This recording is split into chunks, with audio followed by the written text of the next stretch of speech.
Yeah, I'm good. But yeah, I got that. Thank you.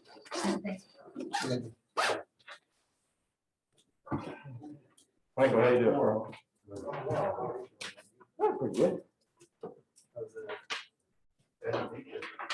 Well, we just got that.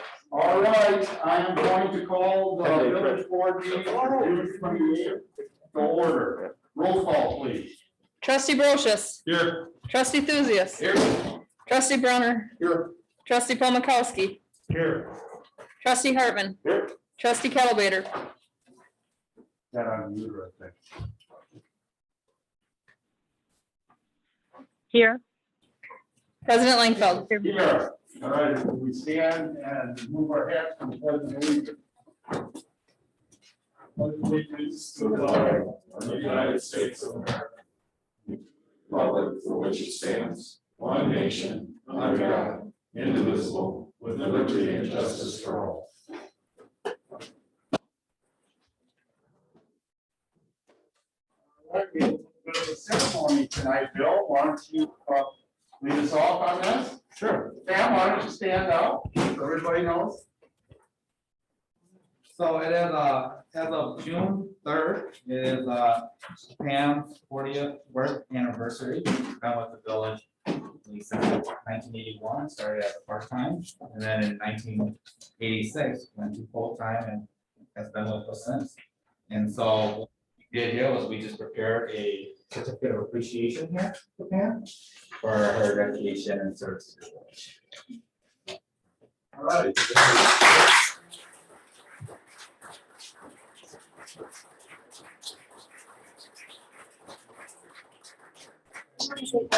It's nice to be recognized for years. If you put 4 more years of high school on, it's 44 years. Most of my life has been spent with the library, and it has been an honor and a privilege to serve the community through the library. So thank you, everybody, so much.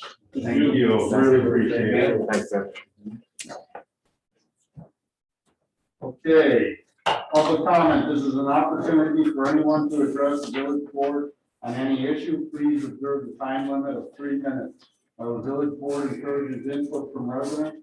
It may not discuss or act on any issue that is not duly noticed on the agenda. Do you have anybody that was going to speak? I did not have anyone, but we do have someone here. Didn't have any registration before, but we do have a couple people. All right, I'm going to hold everybody to the 3 minutes. We have a very aggressive agenda, and we've also heard from a number of people that Kevin, would you be kind enough to time? I shall. Thank you very much. All right, who would like to speak first? Feel free to come up and if you can announce yourself and then your address, please. Sure. Good evening. My name is Matt Pluton, and I'm a married father of 3 and village resident. We lived here since 2013. I'm here tonight to urge you to remove the mask mandate on current indoor village activities for children here in Cross Plains. In June of 2021, Public Health Madison-Dane County allowed the county health order to expire as a result, and the mask mandate that has been in place since March of 2020.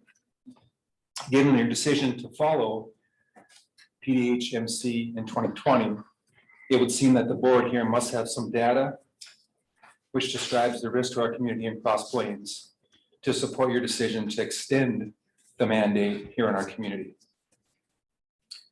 Today, I want to share with you current data, which I trust will give you what you need to change your decision and allow our children to breathe freely and enjoy their summer recreational activities as they were intended to. The most recent dashboard from PHMDC suggests the positive case total is down to 1 per day. To be clear, this is not deaths, but rather positive tests. 1 per day. This fact suggests to me that a decision to require our children and adults to hide their smiles while trying to enjoy their summer recreational activities is not warranted. According to the data source from cdc.gov, the deaths due to COVID represent 0.5% of the total deaths that occurred in children from ages 0 to 14. This number is well below the total case fatality rate of 1.1 for the state of Wisconsin. This fact, combined with the recent study in the Proceedings of the National Academy of Sciences, which showed that age and BMI were highly correlated with the body exhaling more respiratory droplets. What can be taken from this fact is that the spread of COVID-19 is likely to occur in older individuals who are obese than those who are younger and healthier. At this point, everyone who is in the older, less healthy category who wants a vaccine has had the opportunity to get it. Hence, this is more support for the idea of the choice of whether or not to wear a mask. According to data from the CDC, the most frequently listed comorbidities associated with COVID-19 are influenza, heart failure, hypertensive disease, diabetes, and cardiac arrest. This isn't what's going on in our 0 to 12-year-olds in Cross Plains. I submit this to you as more support is why we should reconsider and change your decision. 30 seconds. Thank you. I truly appreciate the time you've taken to serve our community and the role in which you currently serve. As someone who has spent a lifetime also volunteering in the not-profit world, I do appreciate your sacrifice. This is the community that you serve. I encourage you to hear us. And as one woman mentioned to me last time we met, it's confusing to me why we can be in Culver's, Piggly Wiggly, Quick Trip without a mask, but we have to wear one to go in the Legion. Okay, Thank you for your time. thank you.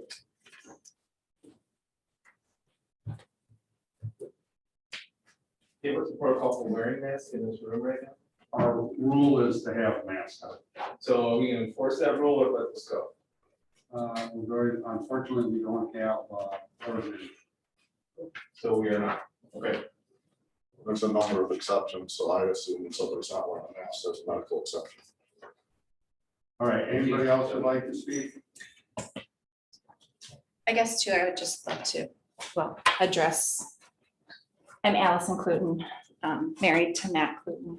I live here on Lewis Street.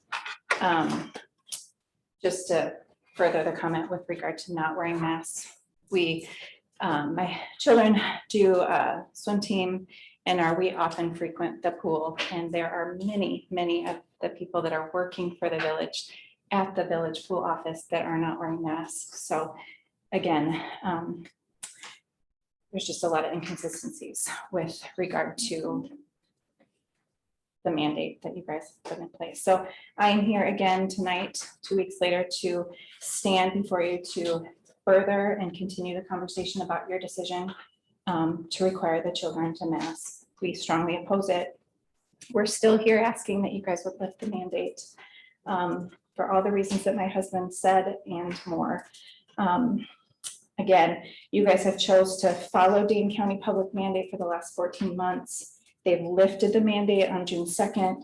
You are now going against what they're asking or what they say is okay for the rest of the community and the county.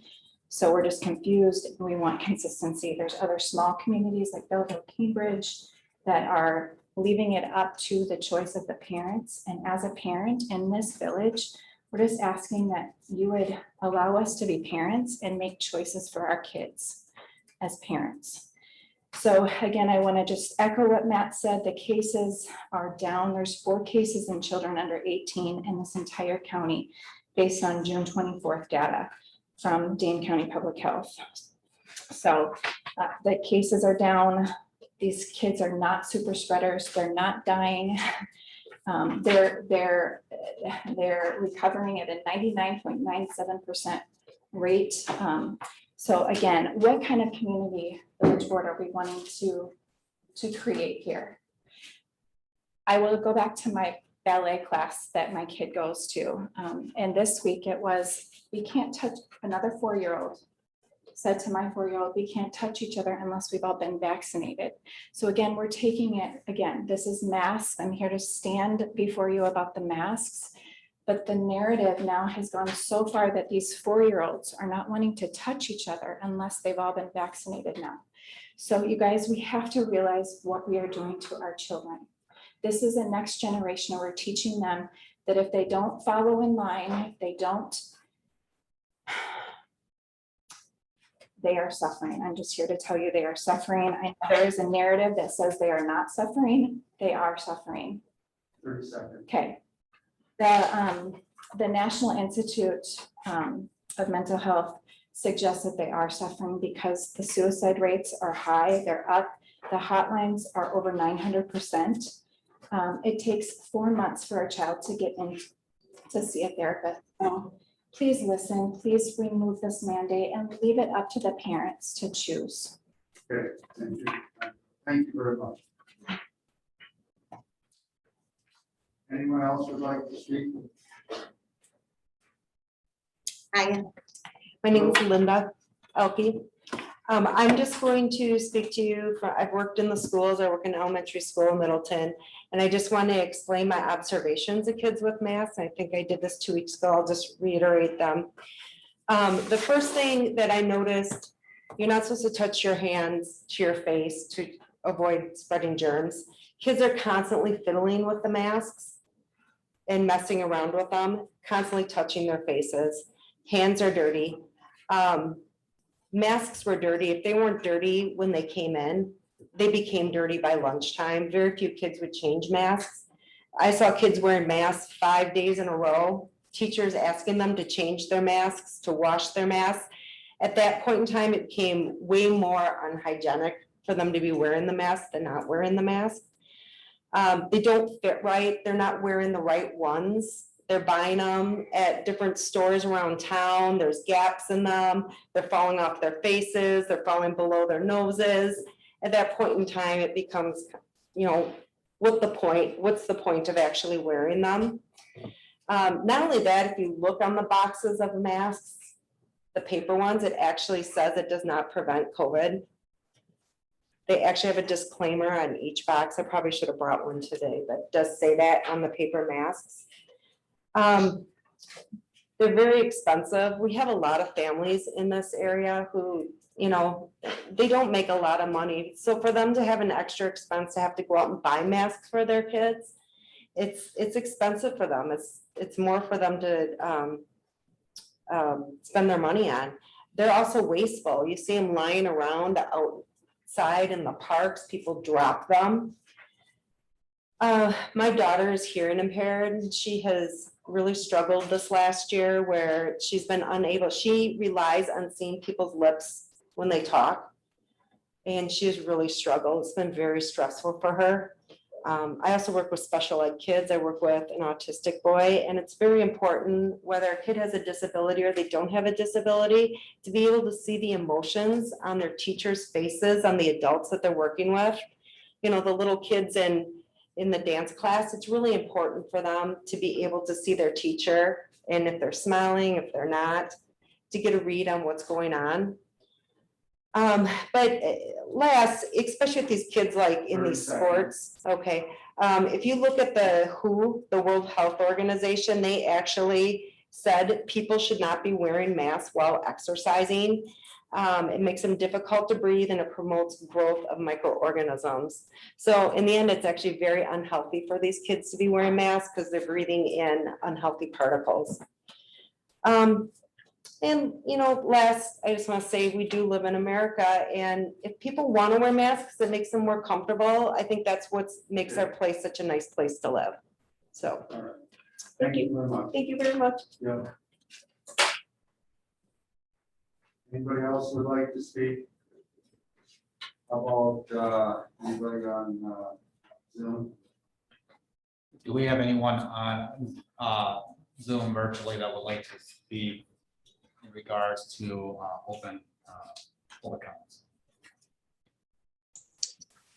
Sure, I'll speak. This is Amalia Hicks. I hadn't planned to speak, but I heard some of these other comments. I actually, in my experience, the kids that I know, including my own, don't seem fazed at all by wearing a mask. They do a better job of handling it than adults do, frankly. Some of them over the winter would choose to wear a mask because it kept their face warm.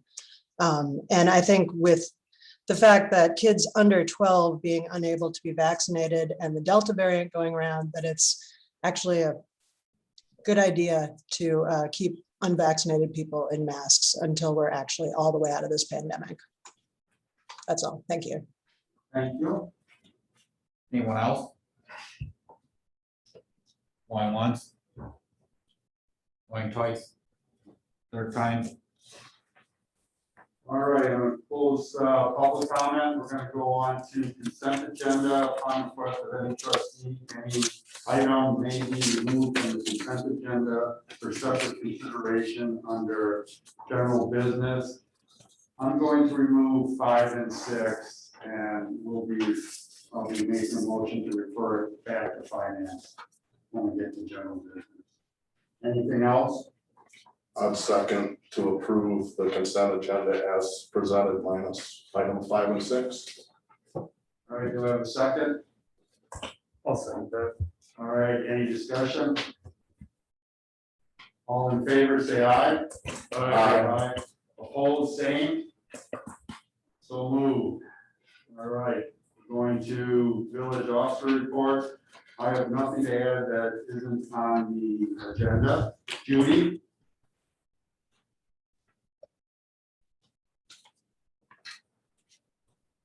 Judy, can you hear me?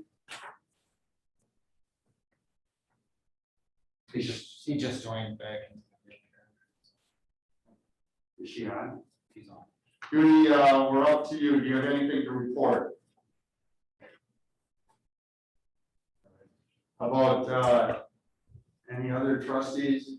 All right, Doug? I got 2 super quick things. One is Saturday, there was a celebration of life for Norm Esser, a longtime public employee and a leader of the community. It was very well attended, well done by the Esser family. And then Sunday, July 11th, there will be a baseball game and the Gorst Memorial Field will be dedicated. The game and dedication is at 1 p.m. and then there'll be fan appreciation after. Thank you. Thank you. Anybody else? All right, village administrator, Bill? Yes, just a quick update. There was a lawsuit that was filed against the village resulting from an incident in the winter previous last one. This had come to the village board previously as a claim and went back. There was a lawsuit that was filed, and now we are headed in negotiation here in hopes of a settlement. So I wanted to update the village board on that. Okay, thank you. Other reports, we have Jerry Gray. I got 2 items for you. The 2020 water system consumer conference report is completed and it's available on the village website. Take a look at it. And number 2, the EPA required water supply system risk and resilience report has been completed. Actually, one of my guys, Logan Hormick, did most of the work. I reviewed it. And we've got that submitted before the deadline. Now we'll have to begin work on the update of the water system emergency management plan. That's due the end of the year. All right, thank you very much. Appreciate it. Okay, just quick. Oh. You want to say something about smoke testing? About what?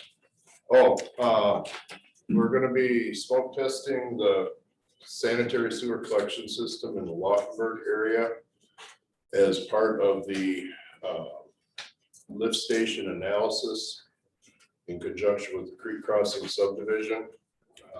We're doing that. Currently, it's planned to start at 9 a.m. on July 6th. So what do you, I don't even know what that means. Just want to test it. Basically, we set off a smoke bomb through a large fan, blows it down into the manhole, and it disperses out through the pipes that are underground. And then if there's any leaks, broken pipes, inappropriate connections, the smoke will rise. We'll be able to see it and have an idea. It's typically done to verify there's no groundwater or minimal groundwater getting into the system, improper plumbing in a house or a business. Okay, thank you. All righty, we will go to general business. Number one, the audit. Who do we have here for the presentation? Hi, everybody. Good to see everyone in person again. My name is Brett Hoffmeister. I'm from Johnson Block and Company. Kevin Krasinski's with me here too. He's the partner on the audit. I am the audit manager. I'm kind of the main contact for the audit. Couple things in the packet. There's a presentation, which is just a financial statement overview, which I'll kind of be going over. There's also the draft of the full audit report. I'm not going to get too much into detail on that unless there's specific questions, just because there's a lot of information. It sounds like you guys have a full agenda, so keep this moving. Kevin's got some information he's going to go over quickly related to the rate case that the village is doing for the water utility, but we'll get the audit out of the way first. That shouldn't take too long. So in the financial statement overview, I just kind of summarized highlights on the first couple pages of this. So that's kind of what I'm going to focus on here. The first page is just an overview and kind of summarizes all the information that's in that draft auditor's report and financial statements. So you've got our draft report, the fund financial statements, which are kind of what I'll go over in the highlights here. Your government-wide financial statements, which report your governmental and business type activities combined, and those convert those fund financial statements. There's a set of notes to the financial statements, which give information on your significant accounting policies, and then detailed footnotes. And those kind of have detailed information on cash, plant, capital assets, debt. So that's kind of what's in that main draft, and that gives kind of the financial overview of the village for 2020. Some other reports we help with. For the village, your Water Utility Public Service Commission annual report, your PSC report. That's a regulatory report that reports financial data and along with plant data, your main services, meters, hydrants, all that information. That's just for the water utility. We also help with the Department of Revenue, MFR, municipal financial report. That helps with allocating state funding like shared revenues, transportation aids, that type of thing. There's a couple other documents, some other letters that go along with that, that have different findings, comments. The comments and findings are pretty similar to prior years, so there's not a ton of change there. Just with audit adjustments that we look through the audit, segregation of duties, because you have a small office staff. And then just the TIF 3 deficit, which is actually has started to improve. We have a comment in there just so everybody's aware of it. I'll talk about that more in a little bit here. Next page just kind of gets into the kind of key takeaways from the actual financial statements themselves. First thing, the audit is in a draft format right now, but it's essentially complete. Typically, when we're wrapping up, we might have some more subsequent event footnotes, just depending on when we get the audit out and what kind of projects that you commit to after the end of 2020. So those might change a little bit. We always do a proofing review, which I think we've already done at this point, but there, it could be minor edits to verbiage wording, but those shouldn't affect anything major. Report will be unmodified. So that means that the financial statements are fairly presented in accordance with GAAP. So no material modifications, no missing journal entries, all the footnotes are there. So that's the highest level of assurance we can give in an audit. And it's a clean opinion is another kind of way to put it. That's what you want to see in an audit. Looking at your general fund, that's on pages 3 and 5 of the actual bound, or when it'll be the bound audit. Your fund balance in the general fund increased by about $270,000. Main reason for that was closing the parks fund that used to be separate back into that general fund. That had been separated out 6 or 7 years ago, and that was just kind of a budgetary thing. That was done, so that was put back in. Combined, there was a slight decrease for the year, but it more or less, the two funds more or less broke even for the year. Fund balance at the end of the year was about $750,000. And of that, about $100,000 is non-spendable, meaning it can't be used to meet, obligations, just because of some of the forms of assets. Most of it is there's an advance to the TIF as part of that deficit from the general fund. That's about $86,000. So that can't really be used until it gets paid back. So that's why we call it non-spendable. And then the other highlight there for the general fund, the advanced tax collection is about $730,000. We like to highlight that because, you know, with the tax roll process, you collect tax money for 2021 in 2020. So it shows up in your year-end cash balances. We typically will segregate that out so that you don't just have a whole bunch of cash sitting on hand like an excess fund balance or an excess surplus. That's collections that have been made for 2021 in 2020. So that's why we like to highlight that. TIF fund had a deficit, so it had a negative fund balance of $430,000. This was covered by advances from sewer and general fund. That's expected to be paid down over the next, given the way what it's looking like in the TIF and the projections, it'll probably be 4 or 5 years, I think, based off the latest number we've seen. But so that improved by about $150,000 for 2020. So it's moving in the right direction. It was able to pay off a chunk of the sewer advance. Sewer is getting paid back first, then general fund. So that's heading in the right direction. Utility operations, cash balances at the end of the year were about $400,000 in the water utility, 2.2 million in sewer. Sewer ends up usually with a larger cash balance just because of the equipment and system reserves that have to be put in place for future replacements. The collection system and then your equipment replacement at the actual treatment facility. Main thing there was a decrease, which I'll kind of go over in a little bit, but mainly because of paying off that water quality trading agreement, which goes back to 2019 actually.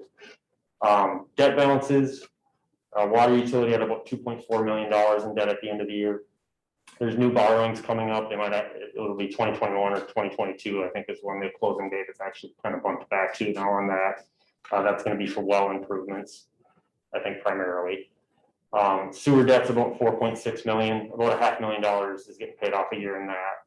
So your larger one for the wastewater treatment facility, I think has about 5 years left on that, and that'll be paid off. Cash flow wise, both had decreases for the year. I'm going to do sewer first because that's an easy one. That had a decrease of about $290,000. So $500,000 of that was actually borrowed in 2019, but that trading agreement just timing the payment wasn't made till 2020. So 2019 you had a big increase, 2020 you had a decrease. That was just a timing thing. Water utility, the decrease was primarily due to paying for the test well that was drilled in 2020.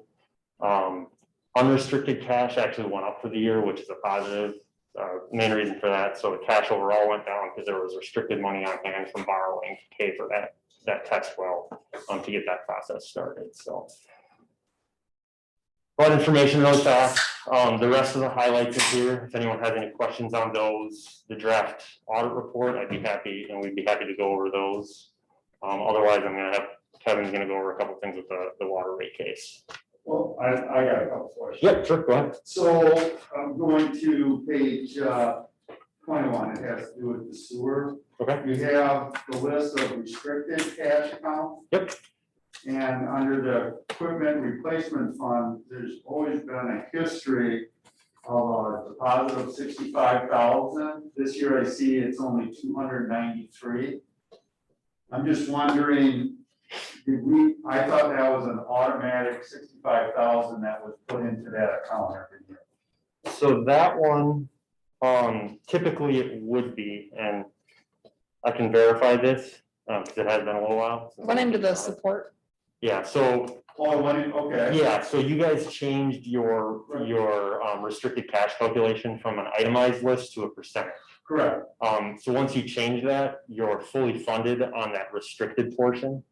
Okay. So the increase actually went into, I gotta remember where. Well, that's gonna be my second question. Where on here, I could not find where the unrestricted cash accounts are. Yeah, so. Because that would be the one that. Right, so the 65 went into your, it's not gonna be on that restricted cash. No, I understand that. Because it's not part of that, so Right. it went into that separate sinking, like, Yeah, I know what account, but Yeah. where is it in your audit that? it's gonna be part of your unrestricted cash on the face of the financial statements on page 7.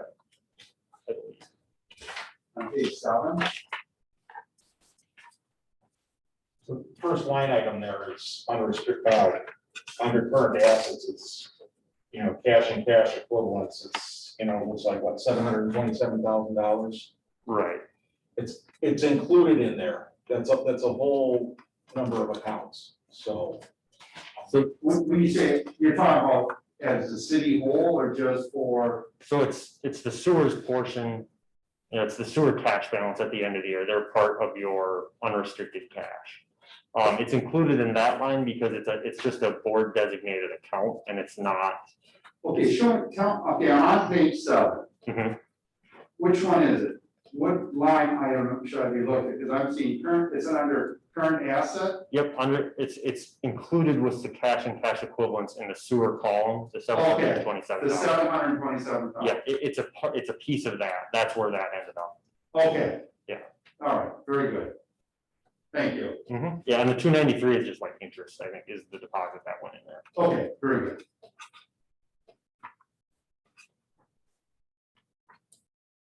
Anything else on draft, the presentation?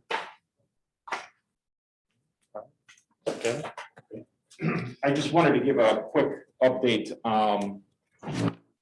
because, you know, in the highlights that Brett had on there, you know, talking about the water infrastructure and the borrowings that you've got that are actually planned for next year, 2022. Part of that, you know, you engaged us and we're doing a rate increase application for the Public Service Commission. We're pretty much complete with that.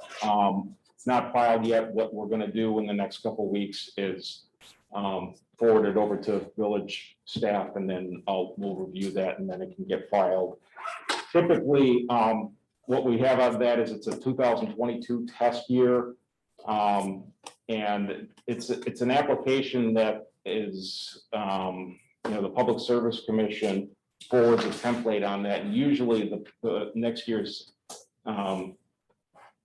test years aren't available to be filed until the end of July, but I wanted to get a jump on it because there was timing considerations associated with with the village wanting to close on safe drinking water loans early next year. So I just want to let you know that within a month, we would probably be looking at filing the rate increase application. And then usually what typically happens then is there's,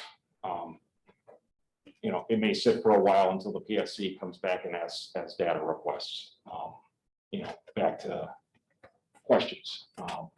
So the process can take 6 months to 9 months. So that's why we wanted to get a jump on it. So, but we're pretty much ready to go on that. So I guess I'm a little confused. I thought we would need to know what the rate of the loan is to know what our payments would be. So we know how much to raise in the water rate. So how do you do it ahead of time? The Public Service Commission, when they set water rates, I mean, they do factor in somewhat indirectly loan payments, but it's basically done and factored into what the rate of return is going to be on the notes. And the process that they have for raising rates is a little bit different than a sewer utility, which typically looks at your cash operating expenses and then your cash debt service. They factor in depreciation expense on the utility assets. So that's the information we needed, and we got that from the engineer, and it was because they did a construction authorization with the Public Service Commission where they're looking at $3.5 million in infrastructure improvements.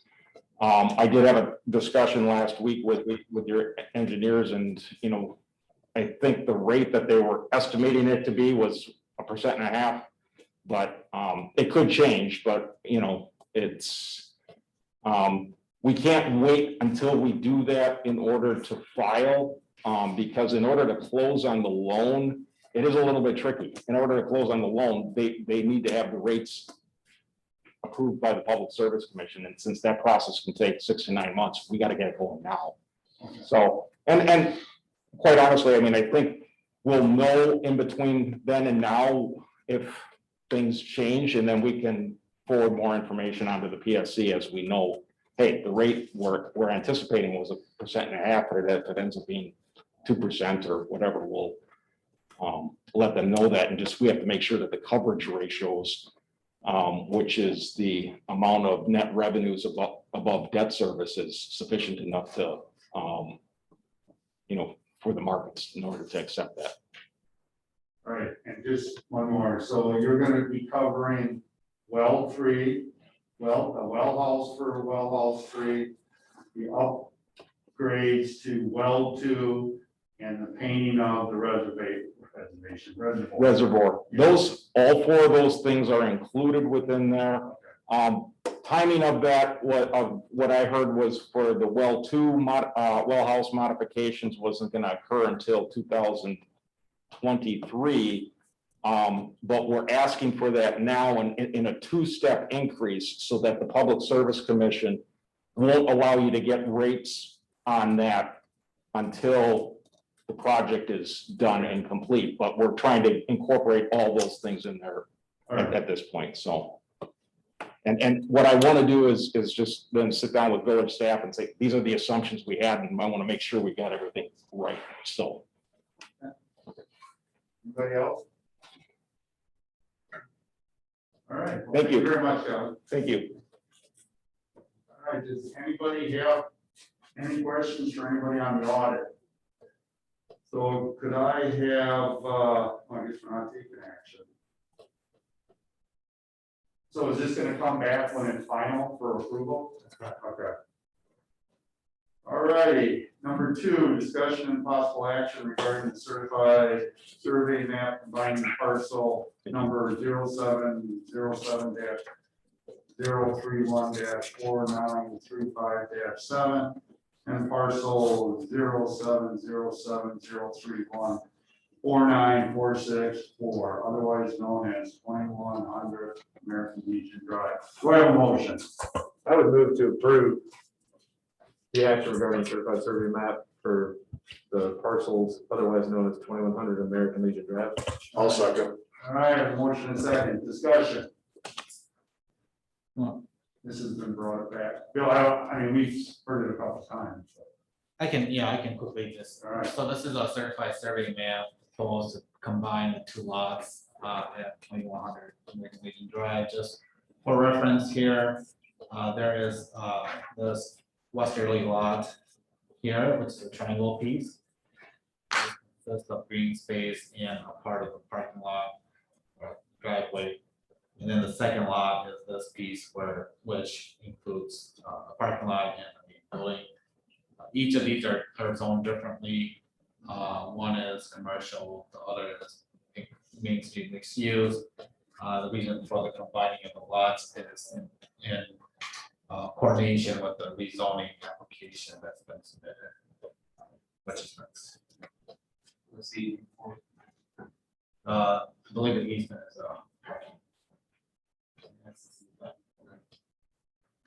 and we do have Tom Caracas, who is the property owner and developer on Zoom here if there are any questions. Anybody have any? All right, let's do a roll call vote, please. Trustee Brochus, Yes. trustee Thuzius, Yes. trustee Brunner, Yes. trustee Paul Mikowski, Yes. trustee Hartman, Yes. trustee Kettlebaiter, yes, president Langfeld. Yes. All right, motion carries. Thank you. Number 3, discussion and possible action regarding an ordinance to amend the zoning district of the property at 2100 American Legion Drive for planned development with an underlying base district of Main Street mixed use. Do I have a motion? I'll make a motion to approve the 2100 American Legion Drive plan development with underlying base district of Main Street mixed use. Do I have a second? I'll second. All right, I have a motion and a second. Discussion. Bill, you want to quickly go over this? Sure. So this is a rezoning application to amend the zoning district to plan development with the underlying base district of Main Street mixed use. The exceptions are included in the applicant's letter of submittal. Essentially, what they intend to do is to have for the very top floor in Airbnb for 6 people.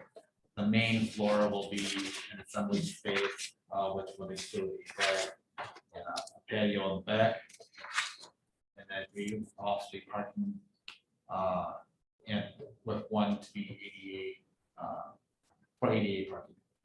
The bottom or below grade level will consist of a business, storage, and also has access to it. This is the exterior design. As you can see, the deck does come out almost the property line here, I believe within 3 feet of the property line. This is from viewing it from the west, with the deck there, the access to the business, the access to the general assembly, and the access to the Airbnb will be through the back, the north facing side. To the top. There.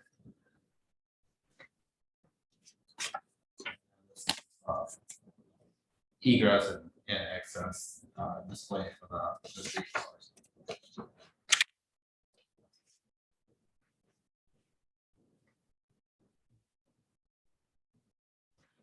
Just to mention here, Mr. Caracas has provided an overview of the project and the project description. Intended to be flexible so that assembly space can accommodate a number of different.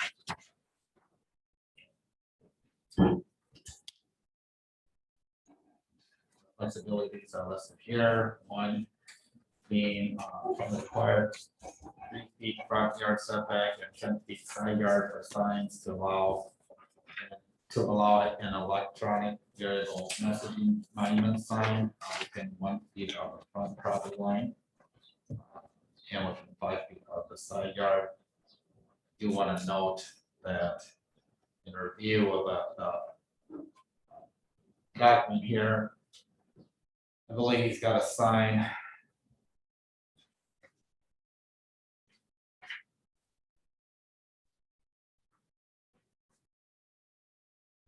So he's got the monument sign rather close to the property line here. To be noted.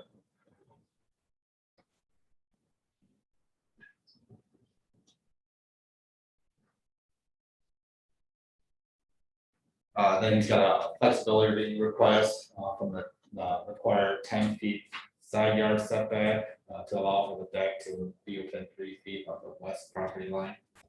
This one there.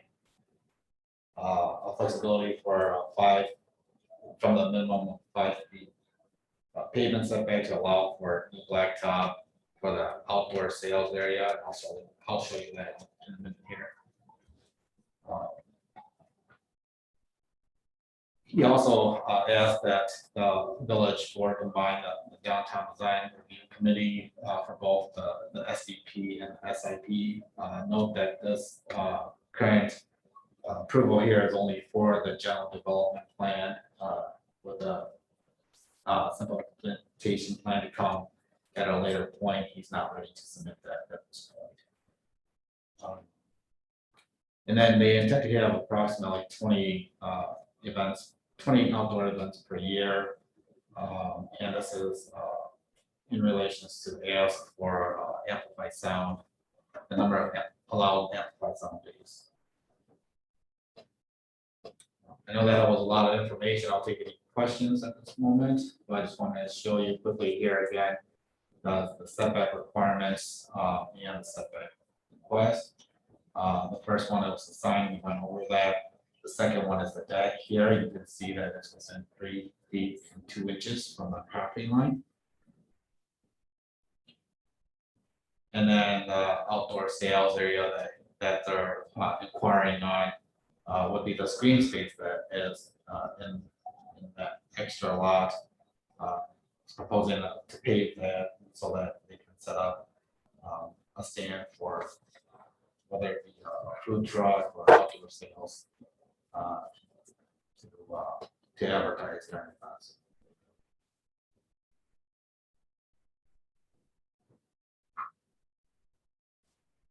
Question?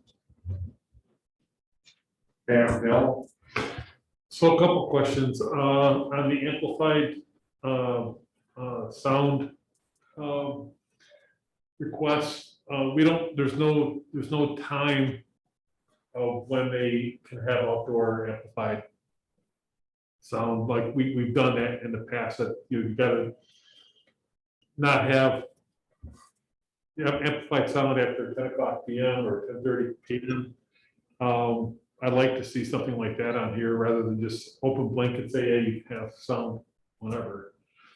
The other question I have is, parking. Are they meeting the required parking that we have for other businesses within the village? Yeah, so I'll answer the first one, the amplified sound. Generally, in a normal circumstance under regular zoning, we offer event permit or sound permit for amplified sound. On top of that, what would apply would be the normal loud music or sound permits, which would apply in this situation. And I can read that to you in a minute here if you'd like to, or I can reference the specific code. In regards to the second point with parking, the Main Street mixed use district actually is exempt from off-street parking requirements. So they would. I think if you remember, I thought it was maybe when Monte was coming in, I thought we were going to a permit for outside music versus trying to build them in. Yeah. It was a permit type system. And I thought that's what we ended up deciding, right? Sorry, just to clarify, you're saying, so every time they'd like to have live sound, they'd have to come here for a permit? No, you don't have to do it every time. You would do a permit if you do like every third Monday of the month. You would do like You something. would get a permit, but it was done, I thought we had decided that we were going on a permit because I think there was some conflict where there's still, it doesn't make sense that we restrict them to 20 while another business can have them every day, while another one can only do 10. And that's what we were ending up doing. So I thought when we had this discussion, we were going to a permit basis, which a lot of communities use. So we do have under section 22.14, we do have an outdoor amplified sound permit. Permit does limit the sound not to exceed 100 decibels on an 8-weighted scale measured at a point of 50 feet from the lot line of the premises between the hours of 10 PM and midnight on Friday or Sunday night. And at no time shall the sound exceed 115 decibels on a 8-weighted scale measured at a point 50 feet from the lot line of the premises, which the noise emanates. And then, so there is enforcement, and Jay is right, there is no limit on the number of amplified sound permits throughout the year.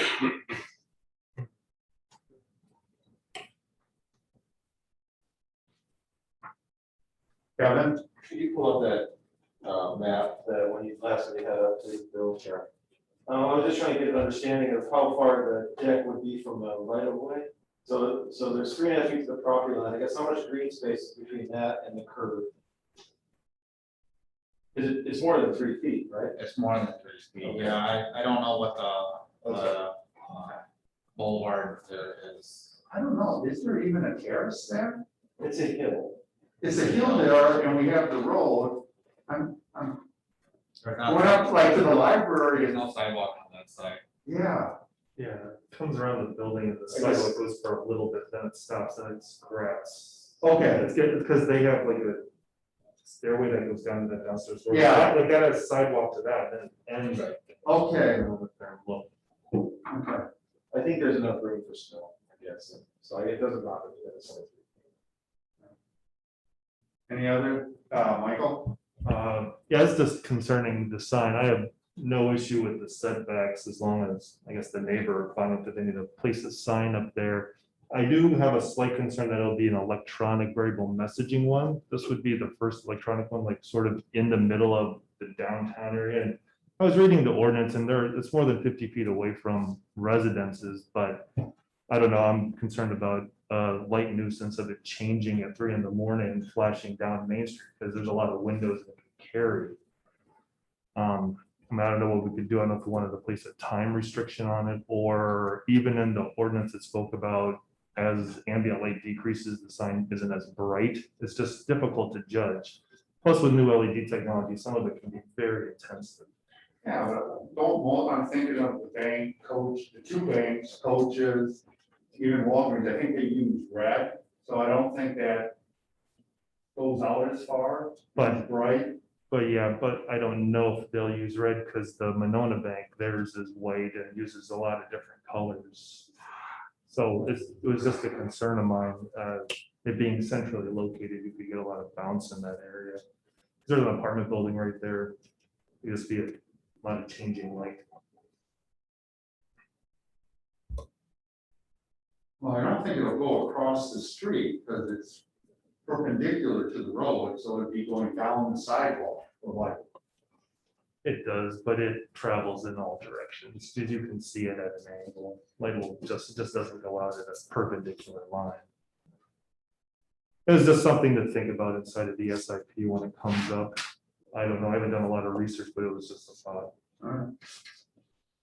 Decreased intensity time restrictions possibly, I mean, at 3 in the morning, who's noticing the sign?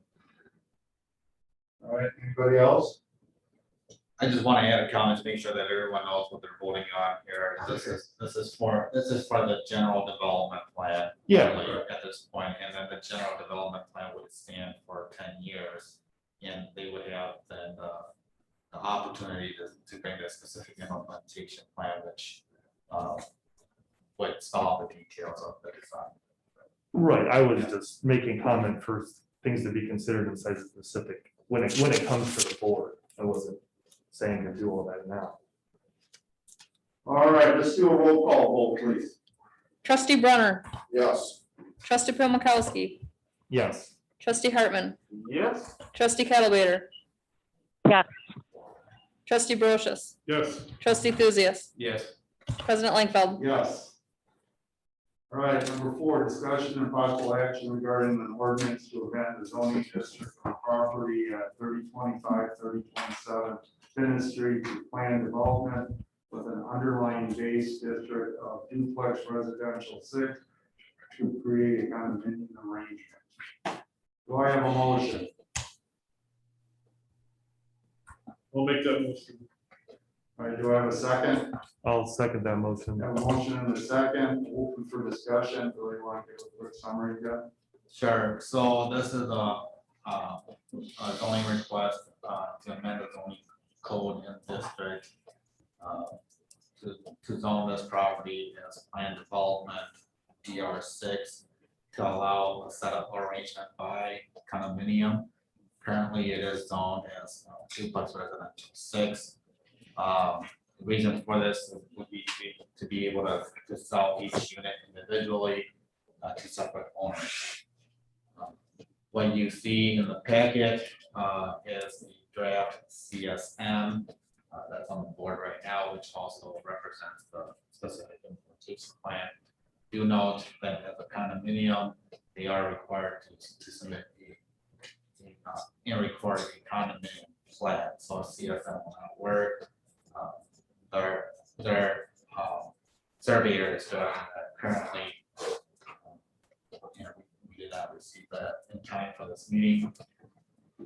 Also included in your packet are the declarations, and covenants and restrictions for the lot split by condominium and then the condominium bylaws.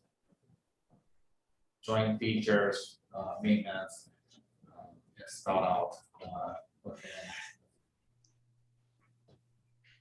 And then we do have, I believe, Serena Carlton representing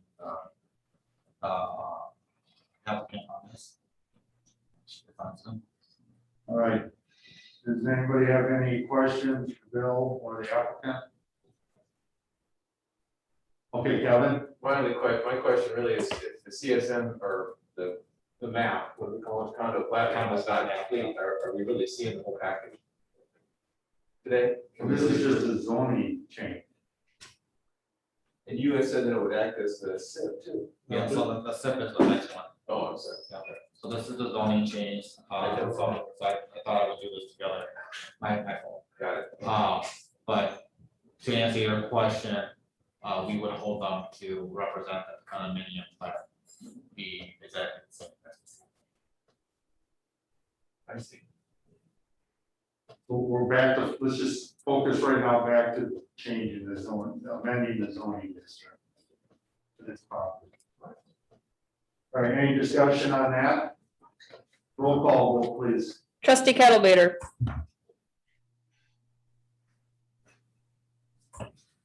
Yes. trustee Hartman, Yes. trustee Paul Mikowski, Yes. trustee Brunner, Yes. trustee Thuzius, No. trustee Brochus, Yes. president Langfeld. Yes. All right, number 5, discussion and possible action regarding specific implementation plan for 3025-3027 Finis Street. Do I have a motion? I'll make a motion.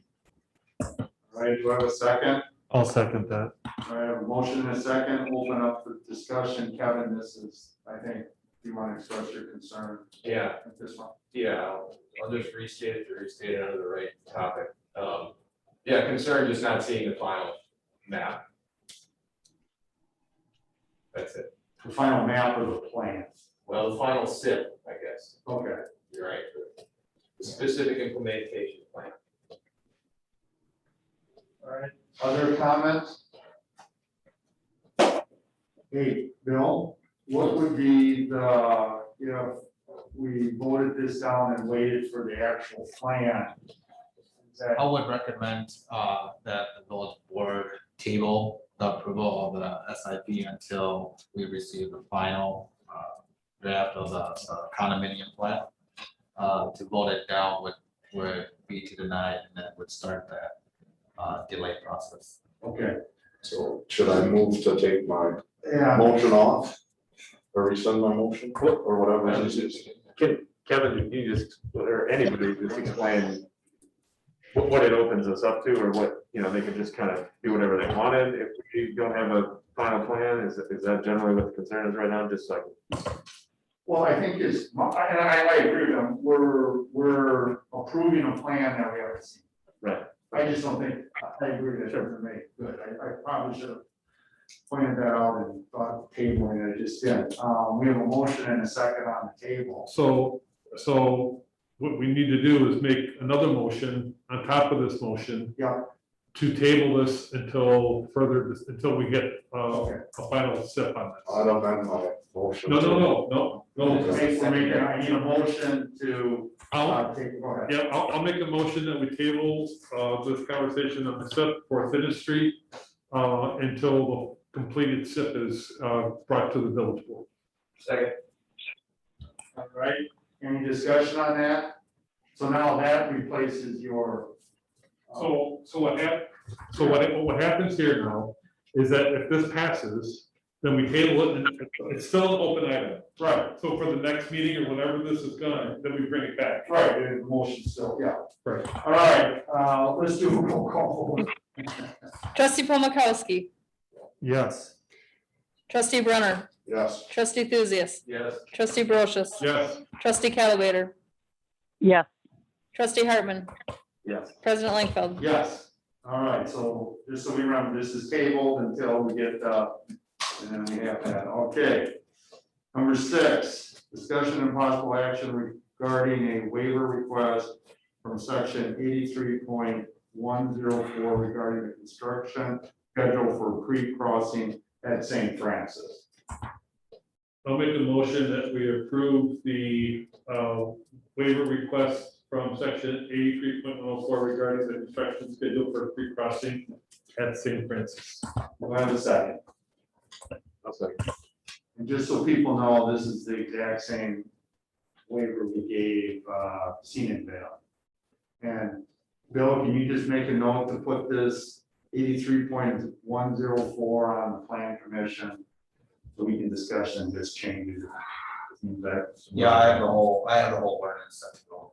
Okay, very good, thank you. Sorry about that. Any discussion on this? I think they laid it out with the recommendations, and this was very similar to what we did, or exactly what we did with Scenic Valley. It does, exactly mirror, what we did for Scenic Valley. I do have the minutes here, for anyone to review if they'd like to, but it does basically. So I, when, Go ahead, Michael. when you were talking about changing the ordinance, you would change the ordinance to what is stated here? No, Well, no, we're not, don't even talk about that. Yeah, no, I know we're not, but that was my question. no, well, we shouldn't be doing that because that's not, hasn't been noted. Right. I just was doing a verbal note to Bill. Go ahead, Kevin. Yeah, I appreciate the plan commission and Bill making it the same as Scenic Valley, and I'm just gonna ask Jerry, since he's in the audience, if you mind. No, go ahead. If there are any issues, Jerry, with the, those waivers granted to Scenic Valley. No, that turned out all right. All I need to hear, thank you. All right, we'll need to do a roll call vote on this one. Trustee Thuzius, Yes. trustee Brunner, Yes. trustee Paul Mikowski, Yes. trustee Hartman, Yes. trustee Calibrator, yes, trustee Brochus, Yes. president Langfeld. Yes. Okay. Number 7, discussion and possible action regarding the termination of the impact fee agreement for Scenic Valley. Bill, you wanna, yeah, I can go. before we make the motion, so. Yeah, I can provide a presentation on this first. So, at the initiation of the, Scenic Valley, the most recent iteration of Scenic Valley. And through that negotiation process, part of the development agreement. At that time, we were in the middle of the study for the impact fee for water rates, or the water impact fee.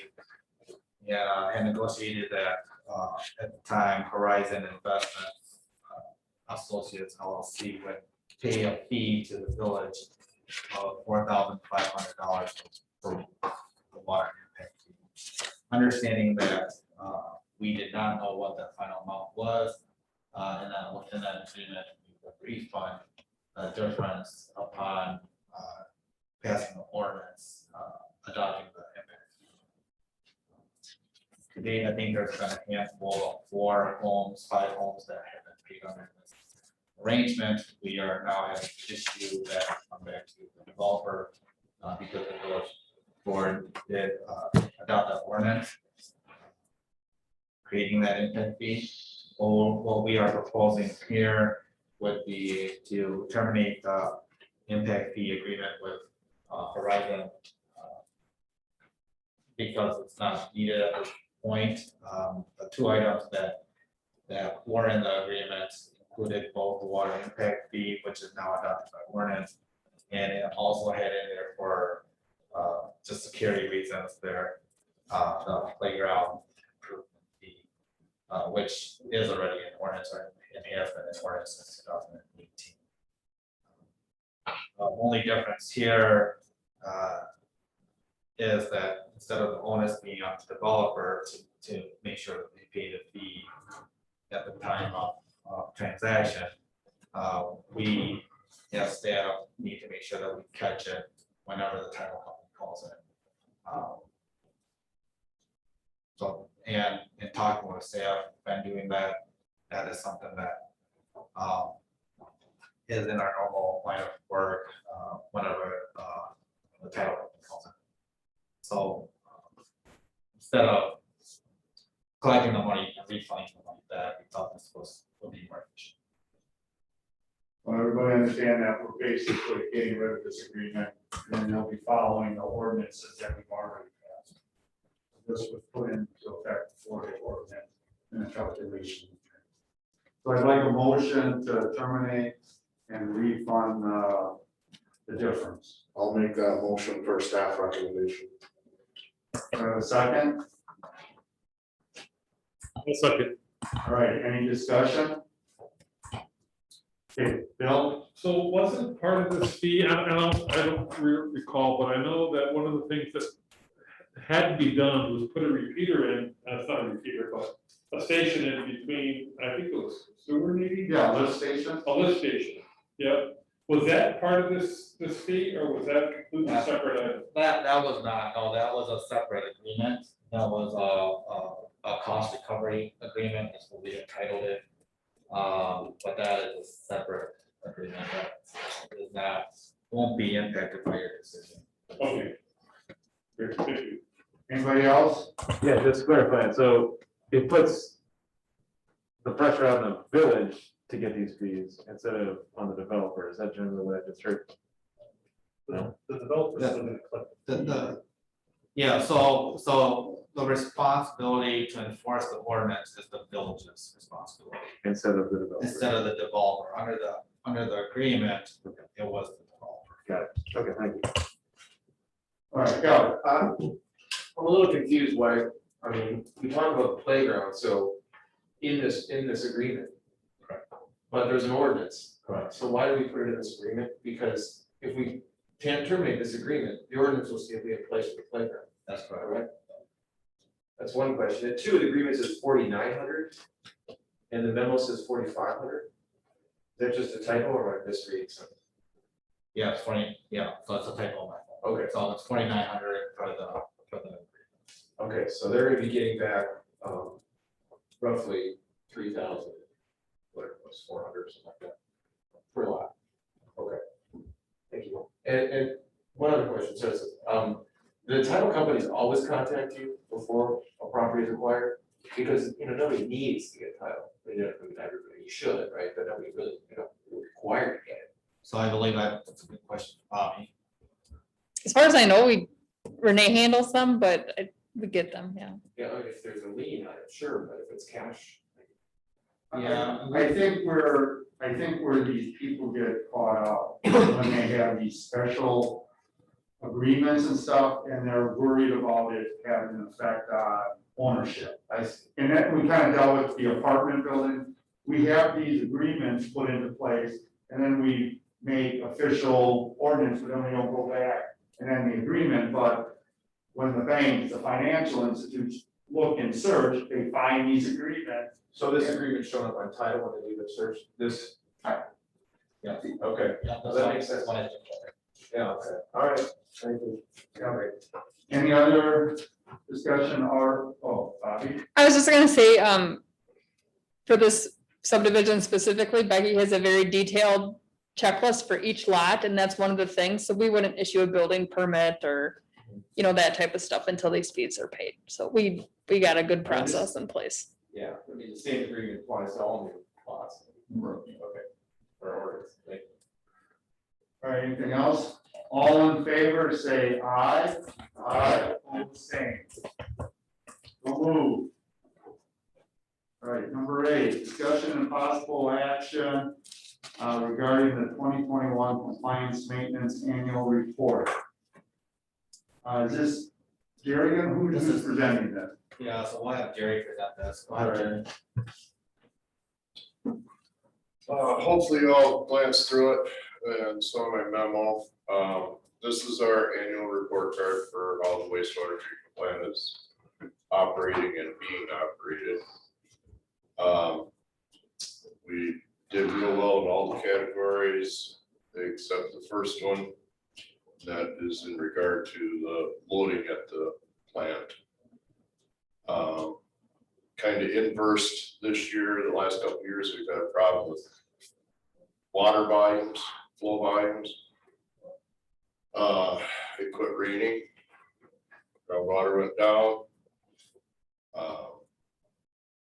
The flow naturally proportionally went down. We did have 1 month last July due to some rains in June, where we were slightly high on influent flow.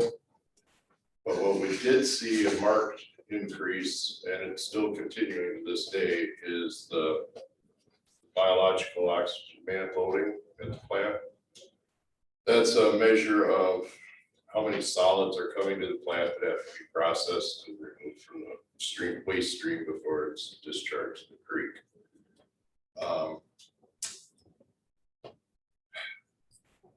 Some of the concentration increase can be attributed to lesser flows. Historically, years ago, when we had dry spells, we've seen small increases. The large portion of the increase, near as I can come up with, and I talked to Town and Country Engineering, they agreed with me as well. I think Evan's online if you want to ask him. But the number of people at home, the amount of loading because residents were at home all fall or most of the summer, all winter. I don't know if when school starts back up this fall, we'll see what kind of a reduction there is, but I anticipate some.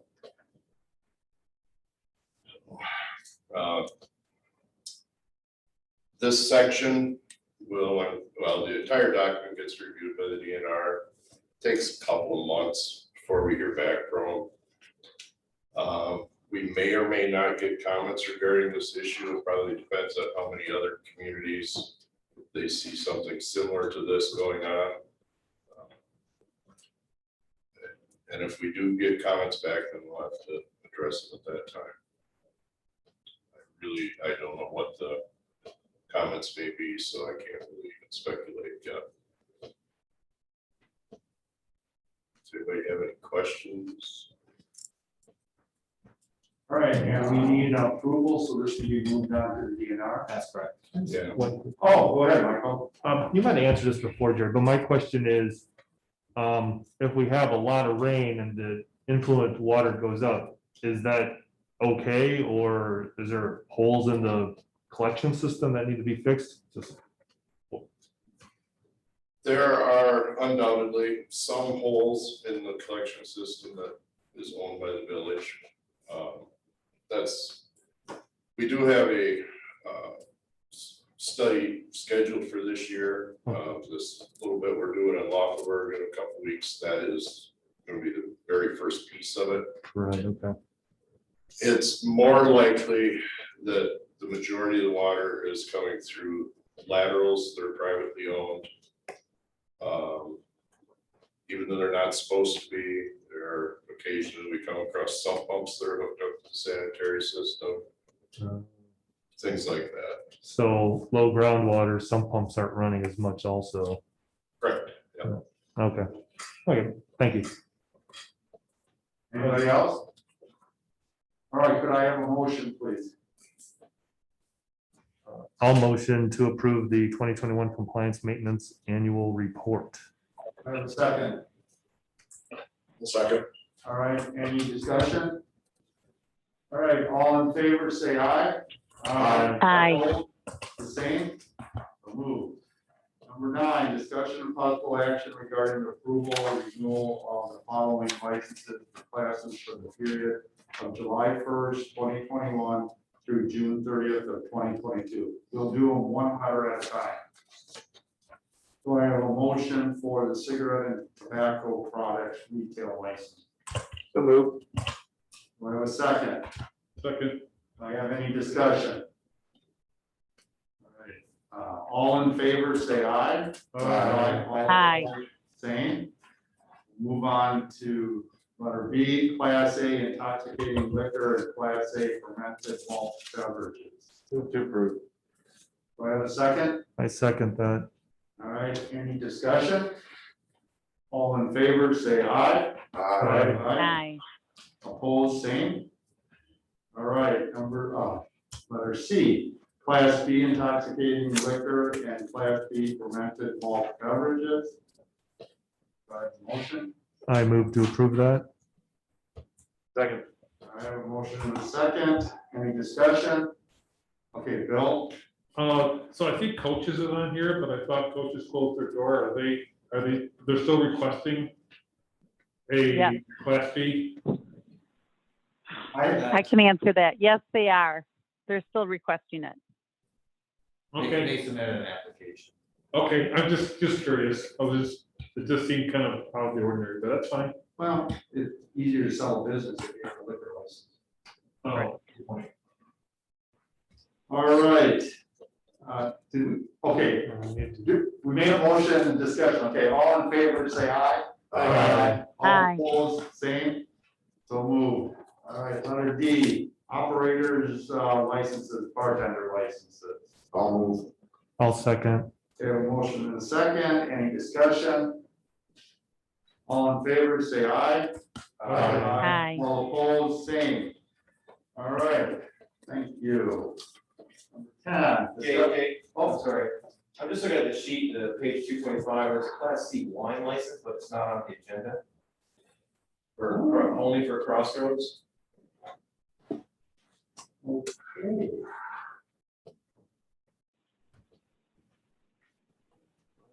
Oh, good catch. Okay, what page are you on again, Kevin? Page 225 of the PDF. Right in between B and the operator's license is a Class C wine license for Crossroads. Oh, wait, but she's also on Class B, the same Crossroads Coffee House is the last one. So does she need both, or is B, No. does B? I think B covers everything. Yeah, I've never seen a C before. Well, C is if she wanted C when she was just doing wine. Well, she made an application, right? It's under Katie. Well, that or we just renewing it. I mean, did she actually do it for both? It was one application and she had checked the Class B beer and Class C wine on the application. It was one application. B should, well, I'm not the clerk, but B should cover it. It's the same as 1909. 1909 is the wine bar, Crossroads Coffee, separate entity. Oh. Yeah, I imagine she just saw wine and wanted beer and wine. Speculation. I just. But if B covers wine, then there's no issue. But I don't, okay. Class B, okay. I think we're good. I'm pretty confident that a Class B covers everything. I'll say that previous years. Well, but for Class B is just beer. Oh, it's not Class. I didn't think they broke it out to a Class B beer and a Class They B do. liquor. It's just Class B. So it's also, Class C also includes a single open carry out. Yeah, no. But a Class B doesn't, I thought a Class B also included that. Class B intoxicating does. The Class B malt does not. So what I would suggest for this one probably would be to, well, you can't take action on C anyways, and I know that we have an active application for the Class B intoxicating. Just we did not receive it in time to publish it. So I would recommend that the board consider the Class B intoxicating license at the next meeting. They will just not be able to serve the wine until that gets. Well, it says B includes wine, so Yeah. we'll include, we can't do anything with C today anyway, so we'll approve it as is, and if it has to come back next meeting to see, then it will. I agree. I think we need to check that. Like I say, I'm pretty confident that what we approve are Class B intoxicating liquor and Class B fermented malt beverages. That includes, that's a bar and you can serve everything. But unless the laws change, I think we'll check into it, but with Kevin, I think we're comfortable. If we need to bring it back, we bring it back. On the application, do you have to check beer and liquor on Class B, or is it just one box? So the Class B license, there's two separate Class B licenses. There's one that's intoxicating, and there's one that's malt, which is beer only. So depending on what your restaurant or bar wants to serve, you have the option of choosing one or the other. Or both? Or both. I can tell you most bars, I mean, in general talk, when people talk about Class B, they're talking about Class A are liquor stores. And then Class C are just the wine place. Yeah, so on this one, so on this one, Crossroad Coffee House has applied under this application as a Class B beer and a Class C wine. They did not apply for Class B liquor. There's a pending application for Class B liquor, which probably was mismarked on our initial application, which we should consider next meeting. Okay, good enough. All right. I forgot where we were at. Okay, discussion and possible action regarding leaf pickup program. We have Kim here and Molly on Zoom. They're gonna do the presentation. Okay, so we looked into leaf pickup in the village and some possible options. And so a little background, the current system is that residents bring their yard waste and leaves to the village garage on the west side, dumped it, and then the village public works people pick it up and move it out to our compost site. It takes a lot of manpower and time. And so we're looking at ways that we could probably recommend to improve that. Some concerns are the leaf pickup is important with the Black Earth Creek, so the leaves aren't raked or get blown around, end up in the storm sewer in the creek. A lot of communities around us, as long as other issues with the leaf pickup, the safety and the wet leaves in the fall become slippery like ice. And so it's better we maintain this and maintain the leaves and where they go and use them for fill versus ending up in the creek or other places. We looked around and called around different municipalities. We're probably one of the only municipality around that does not pick up leaves currently on curbside. A lot of them have a program in place, from a simple vacuum truck going into chopping it up and going into the back of a container and hauling it away, to one-man operations where the guy has a $260,000 truck that he's driving in remote control and actually picks up the leaves by himself and goes to the village and takes care of it and gets rid of them. So a lot of things, they say we're one of the few that do not do this, and it's one of the reasons we're looking into it. We did check with other agencies that may do it for a cost. Pelletary Waste Systems will pick up our leaves along the curb, and certain day you have to have a schedule determined. The bags, there's certain requirements. They have to be paper bags, they have to be open. They charge per hour. We also looked at Maple Leaf Landscaping. They do, I believe it's Maple Leaf, Verona and McFarland. They do the same thing that we currently do. The residents bring it to a huge dump site. They came out and looked at ours and said it's like 3 times the size of our dump site. Obviously, bigger community. They just bring in a truck and a Bobcat and do the same thing that we currently do, load it up in a truck, haul it somewhere and dump it. So that's one option, along with having pickup, roadside pickup.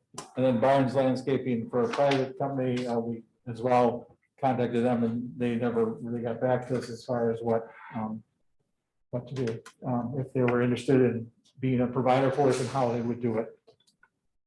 We looked at borrowing equipment from other communities, but unfortunately, leaf pickup is a certain time of the year. It's not like street sweeping where we can skip a week if we need to because somebody's using it, the machine's broke down, when the leaves are falling, people have their yards cleared off, they want it done. So it's one of those things that you really need that piece of equipment to have it available to our crews and to set a time to clean up the leaves when they've been raked up to the curb and get them off the curb itself.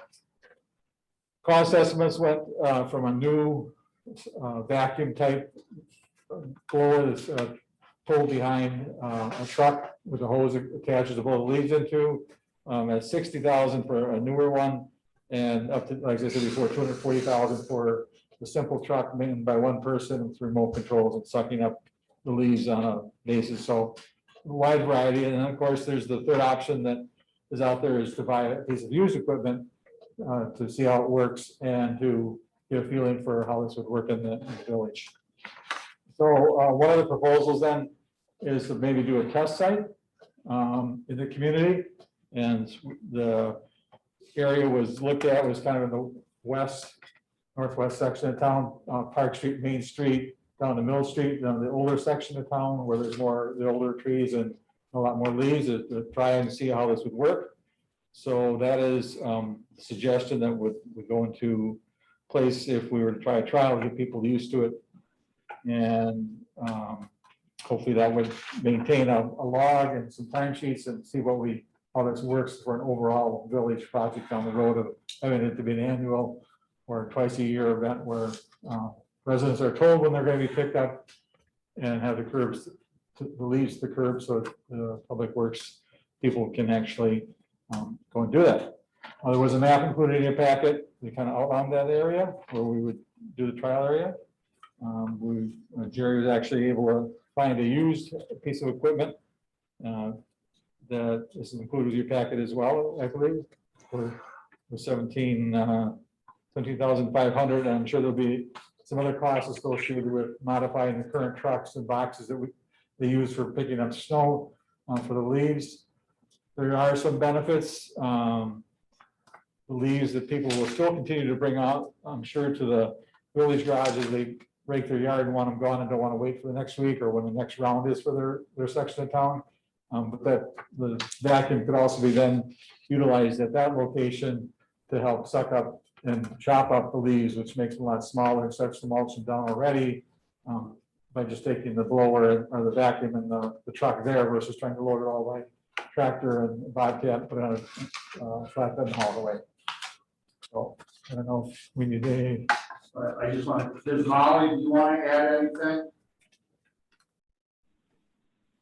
I don't think so. I think Tim covered it pretty well.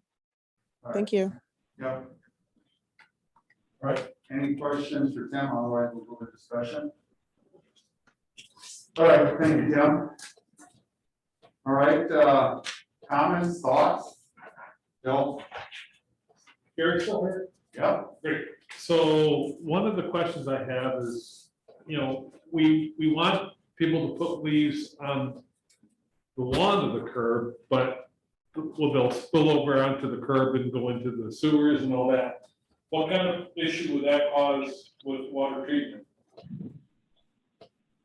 Or is that a current issue that you're fighting in the fall, or? Yeah, trees don't all fall in the, or leaves don't all fall in the yard, some fall in the streets, so I mean, that problem already exists. We would have to do a lot of advertising that as people rake their lawn to not pile them in the street so that the situation is not any worse than it currently is, but yeah, there's already leaves in the street. Okay, I mean, I just don't want to see piles of leaves in the street too. No, I think that's why I think the group looked at doing a pilot program. Because what we would want to do is we want to get those residents individually, leaflet them, talk to them, and give them the rules, right? And then part of the pilot would be seeing what kind of compliance we have on it. I think that's important, and we would also understand the true cost. As it says in the proposal, the area that we picked is probably going to be the most difficult.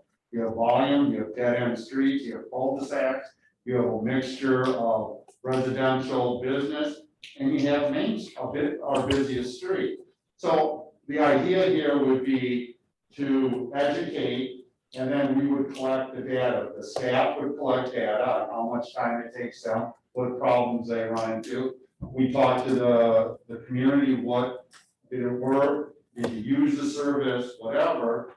And then we would also, on proposal 2, down at the city, the village garage, we try to make yard waste and leaf only and see what kind of compliance we have with that, because this would clearly speed up the process. So there could be, savings involved in this.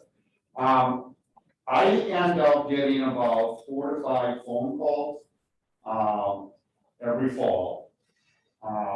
And it's been for a long time since people know it. And it's generally from individuals that are more senior that can't get them bagged and thrown into their vehicle. Plus, vehicles are getting much smaller. and it's harder for people to get the leaves to, the village site. And again, with this, we're looking at a testing, it may end up, we decide not to go village-wide, we may go on a needs basis type thing.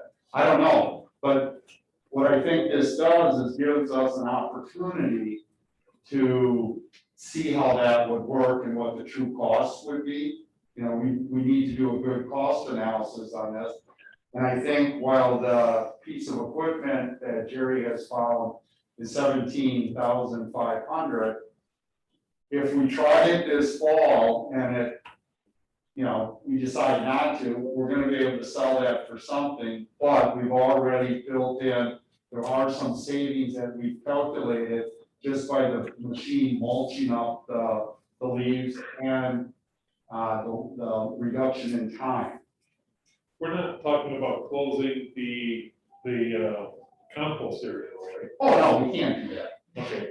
No, this is just another avenue, it's another service. We're basically looking at a service of picking up leaves at the curb. And we just want to know what we're getting into before we go village-wide. So this is just more looking at a pilot program for that area and coming back with a lot of data. So we're looking at, you know, surveys for both staff and residents. And we'll ask staff to keep track of other items like compliance to, you know, like we talked about, all the leaves going into the road. You know, we want to see, you know, what kind of problems we run into. Does the machine jam when they get too wet? Is this really the time savings that we calculated? You know, we just don't know that, right? I mean, we're speculating, and I think it's definitely based on data, but until you actually get into it, we've never done it. Does the used piece of equipment, it gets pulled behind a truck, or how is that right? So it'd be pulled behind an existing truck. It'd be flexible, able to use at the site, on the road, at the public works. Yep, that's the thought process. Andy? Yeah, so, page 232, basically says the estimated cost reduction is around $10,000 to $15,000. So this potentially would be a few $1,000 experiment in the neighborhoods over here. Is that more or less? I think that pretty sums it up on what we have calculated. You know, can't hold us to it because it's unknown, but yes, I think the finance group feels that we give it a try and there's a value in that piece of machinery. It's not like we're losing the 17,500. We're hoping any type of loss would be made up in efficiency and salaries and time.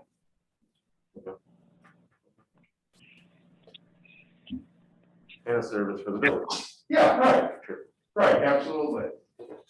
You know, and just, again, the reason we didn't want to go, while there was discussion of going village-wide, I think if you would have done that, and then we found, I mean, I think people would have seen it if we chose not to, as taking a service away. You know, so we thought, well, let's do this, and then everybody had a really good idea on what the cost would be. And then as far as like the stipulations for leaf pickup, we would determine that, or would public service determine? I think what we would do, probably have public works. I think you can go to other villages that have that. Yeah. I've seen like Madison and stuff, you know, what they would like you to do. Yeah, So we would, yeah, Middleton right now. oh, okay, so we would do, definitely, there's gotta be an educational component. And we would start that right away, and then get that neighborhood really good. Okay.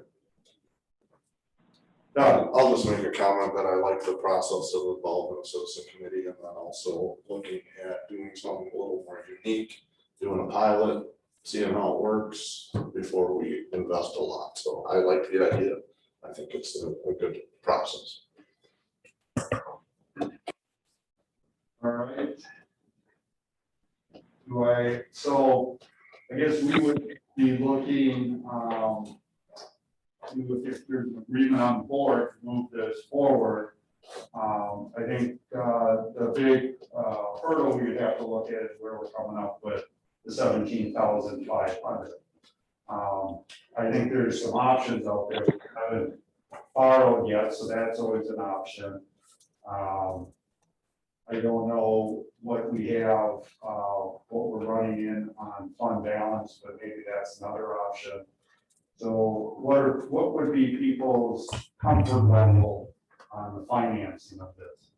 Michael? I would be more comfortable taking it out of fund balance, because if in a year or two we decide to sell it, then whatever we sell goes back into fund balance, and it isn't a borrowed debt, it isn't a capital debt. That makes sense. Everybody kind of, I've seen a lot of nodding of heads. Judy, did you have any comments you want to make on this?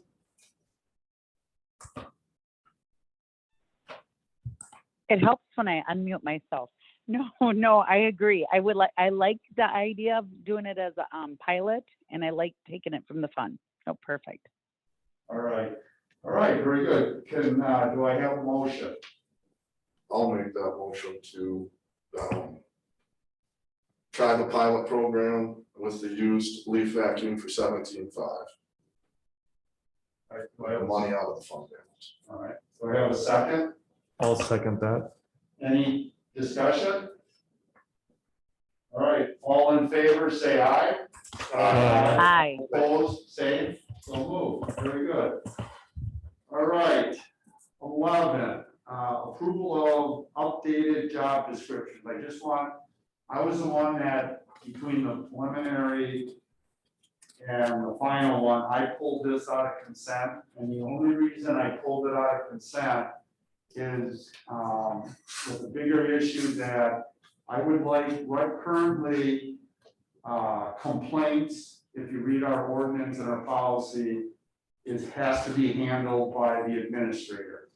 I think our department heads should be responsible for dealing with the more minor complaints, and I would look at from verbal counseling, documented counseling, letter of reprimand. I think if it goes to suspension or separation, then it clearly needs to go to the administrator. So on all our positions, and I know Jerry's is not on this one, or Mike's, but I would like to see where we take off minor complaints off of Bill's plate and put them on the department heads and manager. I don't think if someone thinks a lifeguard is rude and doesn't complain, Bill should do that investigation.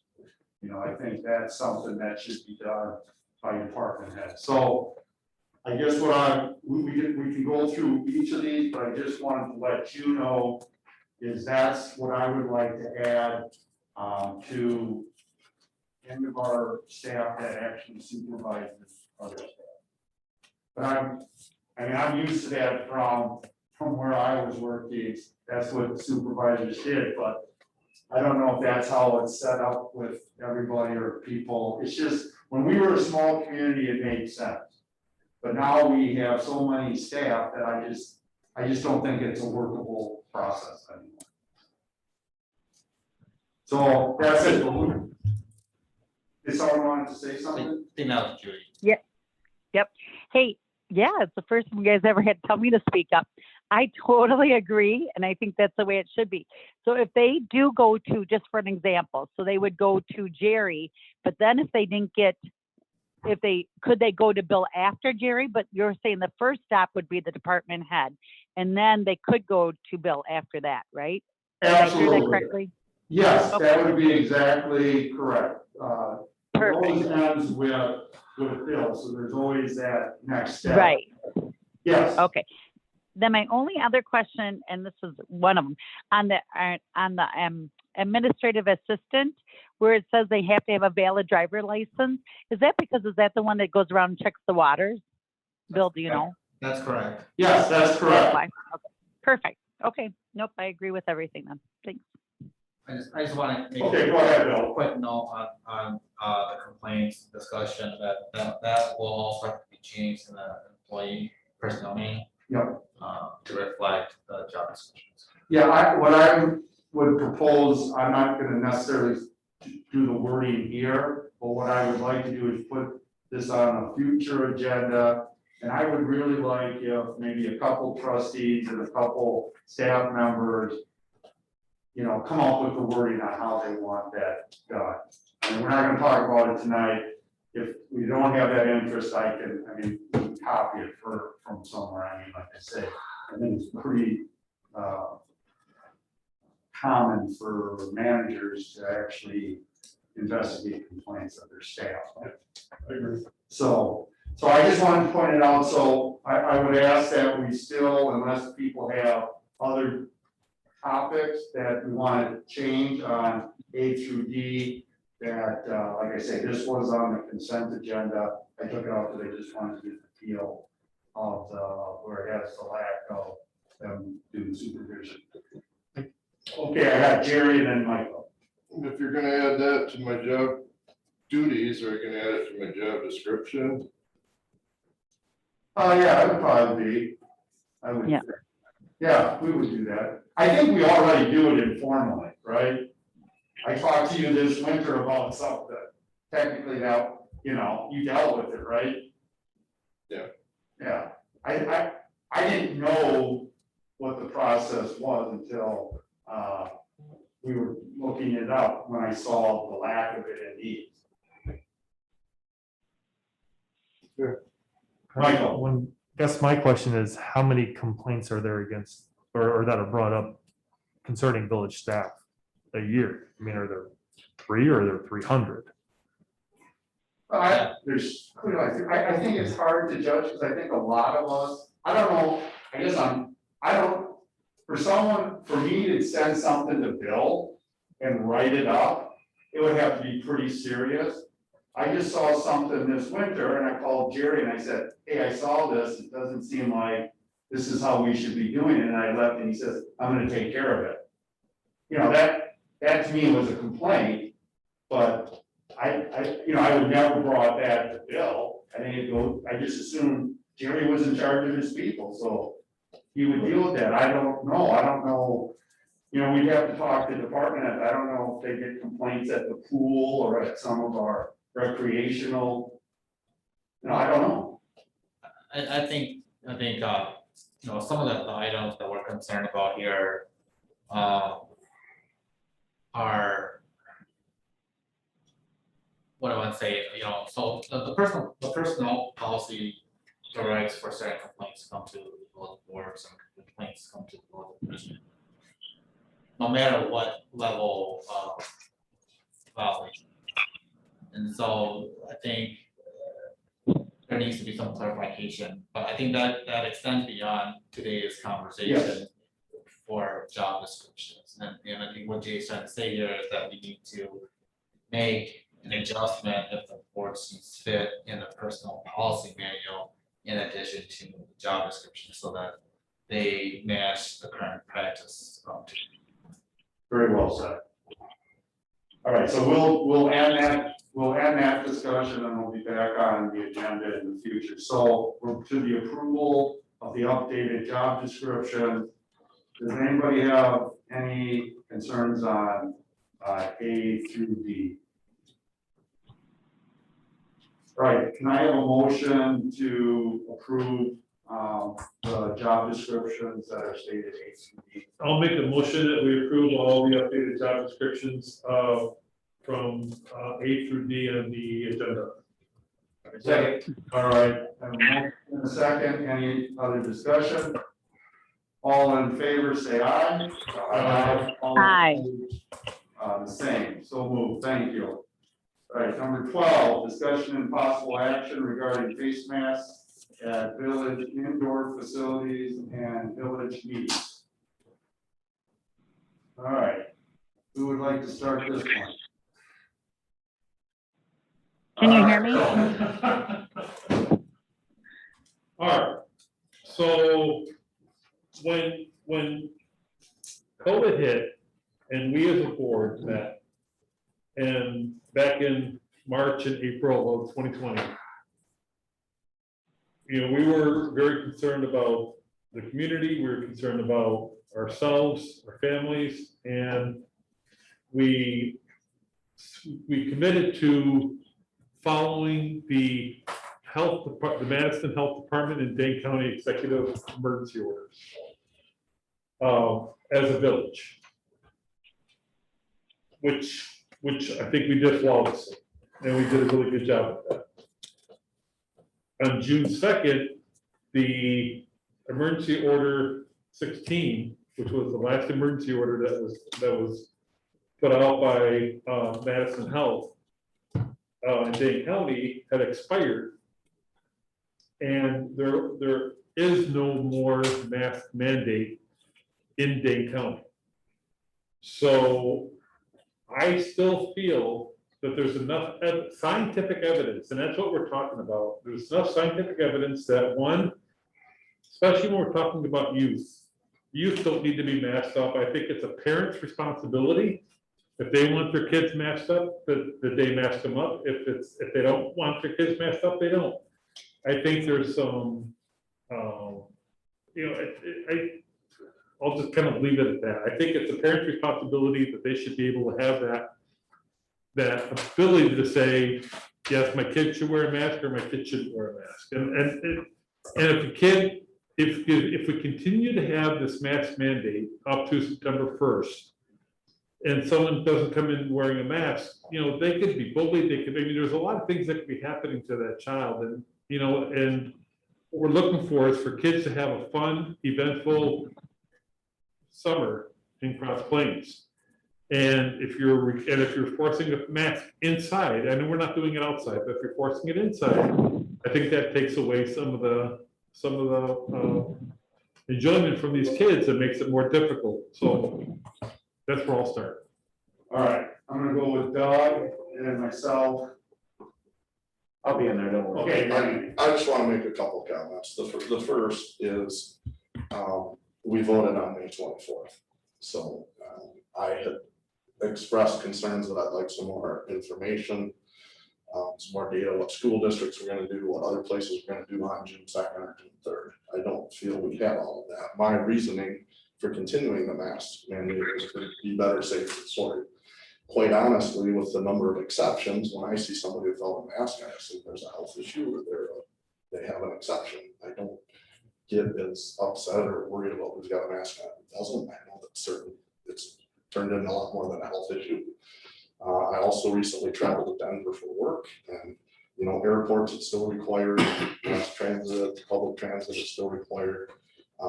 But with the data and what's happened in the last 2 months since we placed that vote, I would change my vote. I think I would be more for a mask mandate or a mask that is either optional or recommended versus mandatory. And it's my vote.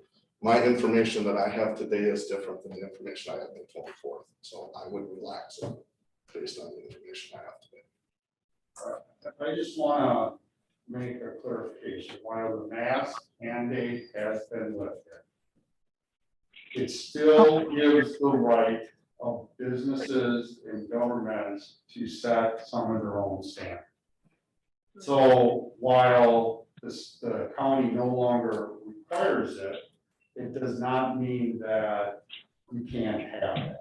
All right, so I want to make sure that's clear. There's all kinds of examples of that in government. We do things that are not mandated, but we think are in the best interest. So I went to the Dane County site today, and I went to the CDC site today, and I looked at what they were recommending on the wearing of masks, particularly with youth. And it was very clear that they feel that when the child is inside a building participating in the sport, they shouldn't have a mask on. They're not requiring that, they're not recommending it. But when the child is sitting on the bench or there's a rest period, they should be wearing masks. When it comes to overall population, they still are recommending that inside that you wear a mask. Now there is this, you could go the other way where it's very clear in their recommendations, if you've been vaccinated, that the mask is not necessarily needed, but then you need to get into the whole enforcement of, are you vaccinated or not? And I do not recommend that avenue at all. I think that's a mistake, but I'm not feeling like, because we have this, I'm kind of neutral on it right now. Because we have it, that we're doing anything wrong. I mean, there's all kinds of businesses that are, if you're vaccinated, you get to go on the cruise, you get to sit in this part at sporting events. There are still businesses that are requiring to show proof that you're vaccinated or you have to wear a mask. Most of the businesses around here, a lot of them suggest that if you're not vaccinated, you wear a mask. And they're doing it on the honor system. All right, so I don't want people to think we're far out there and we're really forcing things out. I did have time to look at the school district, but if they've changed in the last 3 weeks, my understanding is they're gonna have kids wearing masks inside the school. So there is some consistency because these kids are going to be going to school and then they'll have to throw masks on. I have no problem with lifting the concern of when they're participating. I think the arguments that were brought up today on that what can be the negative effect of wearing a mask when you're active, there are studies that back that. So, you know, I'm all for that, but I do say you don't need to throw everything out. I think we still need to have some safety measures in place. I don't think the pandemic is over. I think we're trending very well, but we can already see nationwide and today in Wisconsin, it just ticked up a little bit. But a lot of that can be, there's a lot less testing going on. So I think when we look at this, I think we really have to look at it all, but not necessarily go one way 100% or the other. I would certainly think we need to modify it that when the kids are participating in the sport where they're active, the mask shouldn't be worn. But if they're at a break or there's one group going and another group isn't going, that they wear a mask. And I don't think that's unreasonable at all. So that's my 2 cents worth. Andy? Yeah, thanks. Yeah, you know, as a teacher and a cross-country coach, I've had some experiences with kids in masks, and I can understand the argument of, you know, having to exercise indoors or outdoors with a mask, and I get that. But the psychological harm just isn't there. It just isn't, period. I also am looking at the CDC's website that 66% of people in Dane County have been fully vaccinated. And so we have to approach a herd immunity and what makes sense for our community before we pull that off. And it's going to take a few months before any vaccine would be approved by the FDA for any kids under the age of 12. I understand the hardship, I guess, to some degree of having to put a mask on, but from a educator standpoint, from a parent standpoint, masks are going to protect your kids from the flu and the cold and from everything else. Like it doesn't seem to me to be worth the risk at the tail end of the pandemic when we're trying to get people vaccinated. And I personally don't know what the legal liabilities are for Parks and Rec and anything else in the building running programming if some kid was to contract something and not survive. And so I think like just let's pump the brakes for another month and you know generally, and if Mike is on Zoom, most of our Parks and Rec activities are outdoors at this point anyway. And so is that more or less correct, Mike, if you're there? Yeah, I am here. And I'll voice in on this, I guess, once we get to that point. Okay. So I would say let's just pause it for another meeting. And, you know, I guess I'm not opposed to if you're on the bench indoors routine. But Dane County's got the highest, one of the highest vaccination rates in the entire state of Wisconsin. We're only at 66%. So that's where I'm at. I'll talk when I get a minute. Sorry. Okay, go ahead, Judy. Okay, I would make the motion to take away the mask right now for the fact that I think it's freedom. I think it's a respect thing. I think for the people that want to wear the mask, more power to them. For the people that do not want to wear the mask, they should not have to. I think doing this, I think we are thinking that we are smarter than the other people. I think we need to just let people do what they want to do. I mean, it is not, and it's going to get way too hard by saying, oh, some kids have to, some kids don't have to. Oh, maybe in the pool they do, maybe here they won't. You're going to become policing it. You're going to become, it's not going to work. It's not going to work. It's all or none. And I just think we need to lift it. I think I would make the motion that we lift it. Actually, that's it. Is that a motion? What's your name, Juan? I'll second it. All right, we're at Thank you. the discussion. Mike, you want to comment? Yeah, I just coming from my standpoint, the only thing, this is the reason I wanted the village board to take this up before, because I knew it would be a controversial topic in either way. The big thing that I think I take away from it is that most of the programming and or things that we are doing this summer are outdoors. However, we do have our full day summer camp still that participates indoors. I haven't, I'm in there periodically throughout the day, and I haven't noticed one child that's not wearing a mask or having trouble with a mask at any of our functions. When I go to the outdoor swimming pool and I go inside, a lot of times it's hard to see, or staff won't be wearing a mask, or swim team won't be wearing a mask when I go in the morning. So it is already kind of what Judy's saying, where it's, you know, it's being done in some areas and not others. And, you know, like I said before, I don't have a personal opinion on it really, other than the fact that I think what we're doing is trying to keep the community safe. And I feel like you've done a good job of that so far. So that's all I really have to say. Hey, Michael? Well, I know we were just talking about sports and such, but the motion was for the removal entirely. I understand the motion. I think Okay. it was a little early, but that's all right. But I was just making sure that I understood the motion. I will say, being the library board representative, is that the library is in full favor of continuing the mask mandate. They have a very mixed population that comes through, from young kids to older adults, and it's just for the safety of everyone that comes inside here. It's an inside setting, and they do not want to see it removed at all.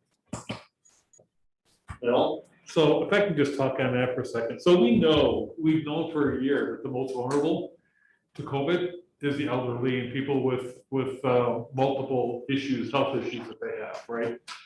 The youth from 25 to 1 are not carriers of COVID. They don't spread COVID. There's a lot of science that says that. You can't find science that tells me that kids are a carrier or a spreader of COVID. It just does not. There's no science there for that. So, you know, meetings like this, fine. If, you know, I don't have a problem waiting until September to take off my mask. It's frustrating, but I get it. I'm okay with it. And I'm even okay with, you know, maybe, you know, having it where if you're, you know, well, definitely in the library, because you're going to have mixed ages in the library, but youth activities, like the ones we have, dance and summer camp and other types of activities, are going to be active activities. We don't bring kids in to have them sit there for an hour. You know, more than likely, I think they're active and they're and Mike's group does a good job with that. So I understand the library board portion of it. I really do, because they're looking to protect everybody. But specifically, you know, one of the things that brought this back to the village board was the youth, and you know, having them not be mandatory to take up the wear mask. That be up to the parents' responsibility, as it should be, in my opinion. I think you need to check the Delta fires. One, because you'll see 20% of the people hospitalized are under the age of 25. That's one of the big concerns with that. So I mean, it's been on the news for quite a few times that's hitting the younger population. Okay. I'm not sure that's correct, that they can't get it or can't carry it. I think there's a lot of kids that get sick. Right, but they're not critically sick where they die sick. That's true, Bill. However, they then spread the virus to people who are, capacity for comorbidity. Not kids, no, not corona. That's that part I don't know, their ability to spread. I just know they are, this new Delta one, it's one of the concerns that it's building. But I would also like to respond to Judy's comment that this is about freedom or somehow living in America. I mean, we're the village board. We've been elected. Part of our duties is public safety. And we're not saying we're going to wear masks for the rest of our lives. We're saying until things get to a place where our community is safe, we're going to play the safe route. And I don't think that's a bad choice. I think that is a good choice, and that's what I would support. All right, John. Kind of the last thing that I'll say or add is, I've tried to be fair and equitable and safe. I do have a disabled adult daughter. She has a medical exception to the mask. We did our best, to have her comply and where it's necessary. She's now vaccinated. And I don't want to get into any games around who's vaxxed. You can't see someone's lung or other health issues to know if somebody has a legitimate medical issue. I don't want to get into any of that. I think that there's been more vaccinations since May 24th, whenever we did our last vote. I feel a little bit more confident and better about that. Having traveled recently, and as somebody who's vaccinated, I felt fairly safe. So, to me, I don't want to have staff being mask police, which we've already heard from multiple staff people that they don't want to do that. So I think if we can have a reasonable recommended mask mandate, or whatever we want to call it, that's fair. And I think we're at a point where the science and some of the progress made shows that's probably the best way to handle it. It seems to be what other communities and stores are doing. So I feel more comfortable with the numbers and the data in the last 6 weeks since we had that vote. So I would much rather have it be a recommendation or option. Kevin, you're the only one we haven't heard from.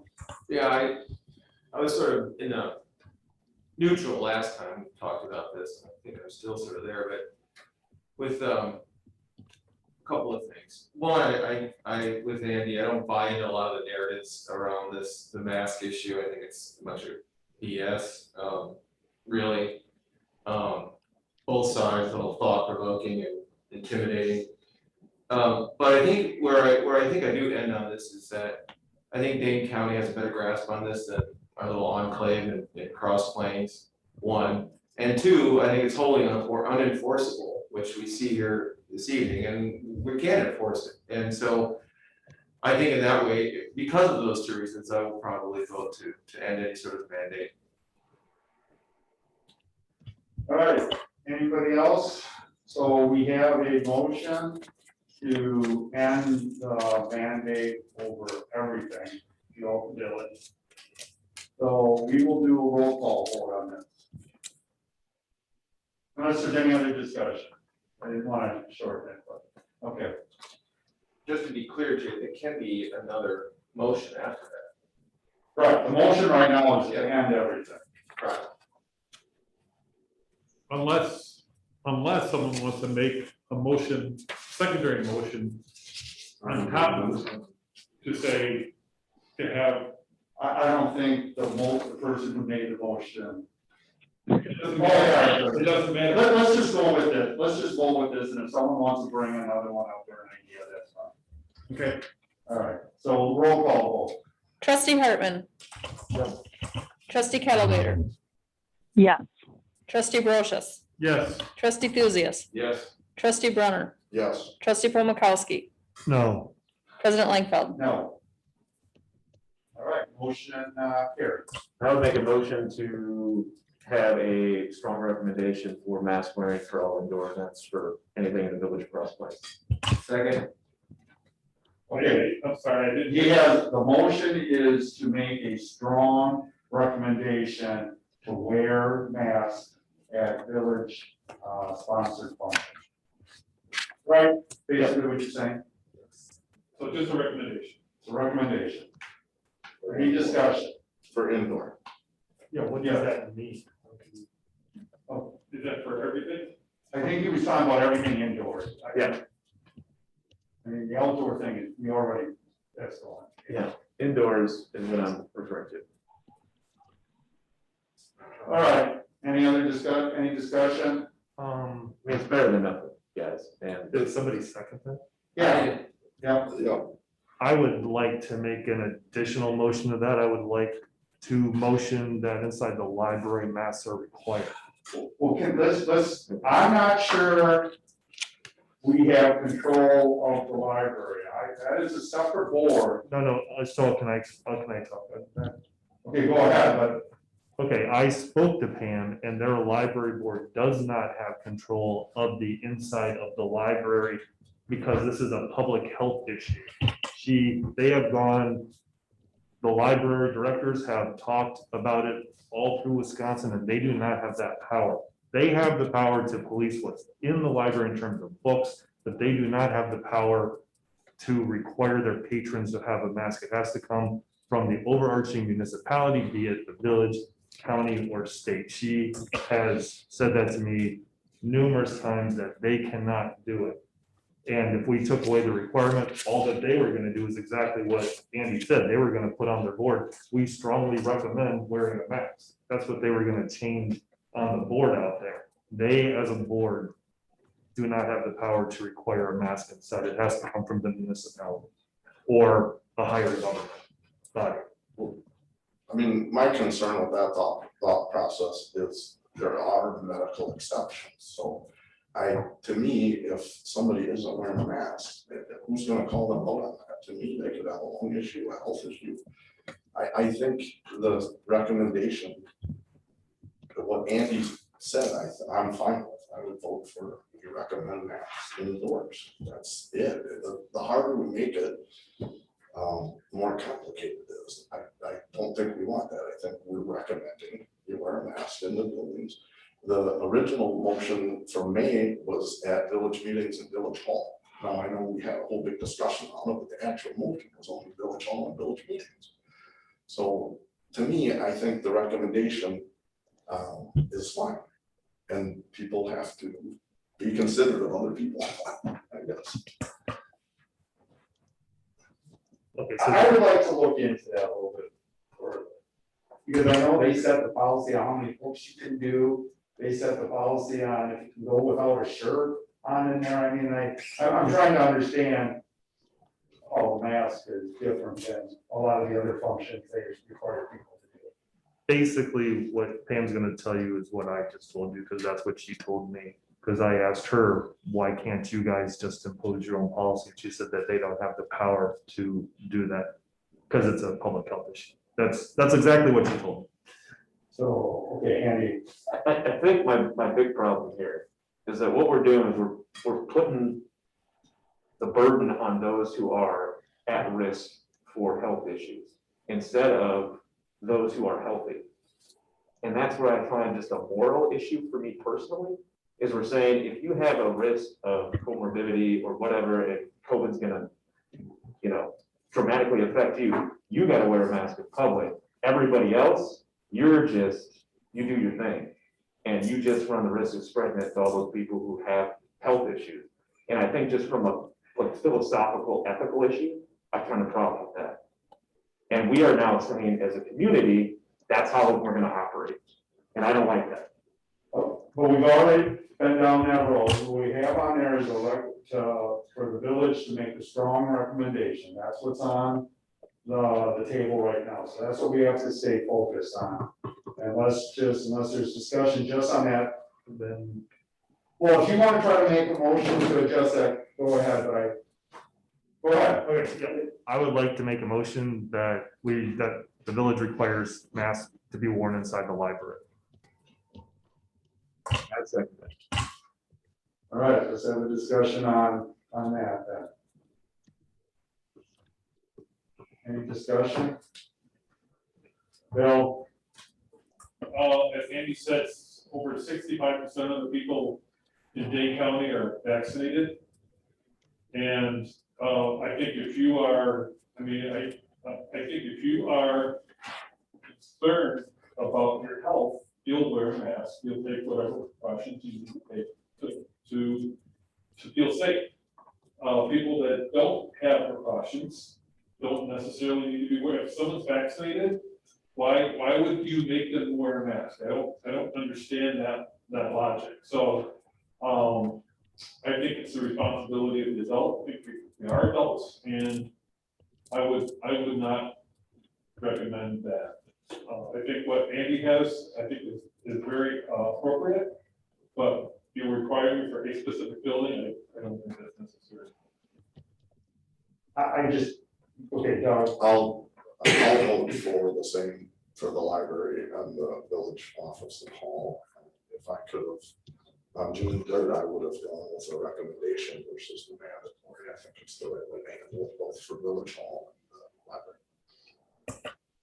My only problem, Michael, is not that I disagree, it's just that it's gonna really, it's a confusing motion to put on a recommendation as then a requirement. We just voted down, it would have been better to have that exemption in that first one, because when we were voting it down, not to have a mask mandate. This seems to me, so I just want to give you, that's probably why I won't be supporting it. That should have been probably done on the last one as an exemption.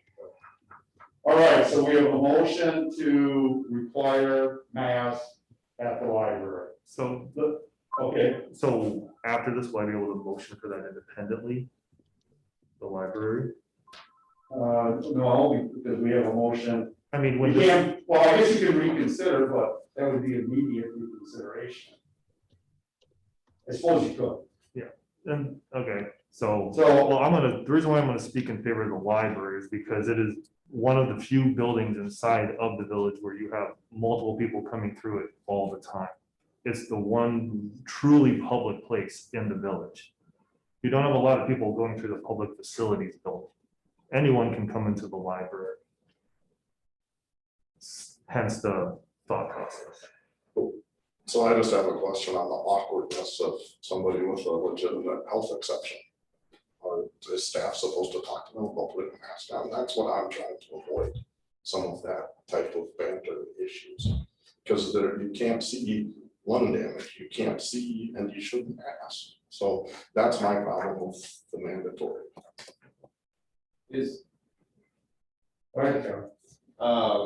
with regard to the library, could somebody without a mask get 100% of the services and outside and not wear a mask?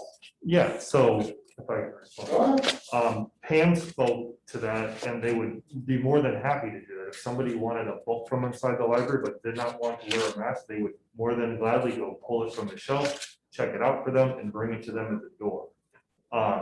Services, you know, depends on how you define services, but in terms of checking things out, absolutely, they would be more than happy to do that for an individual when they're checking things out. Granted, they can't come inside and sit down at a computer because they would be inside of the library at that time, but in terms of running materials to them outside all day long.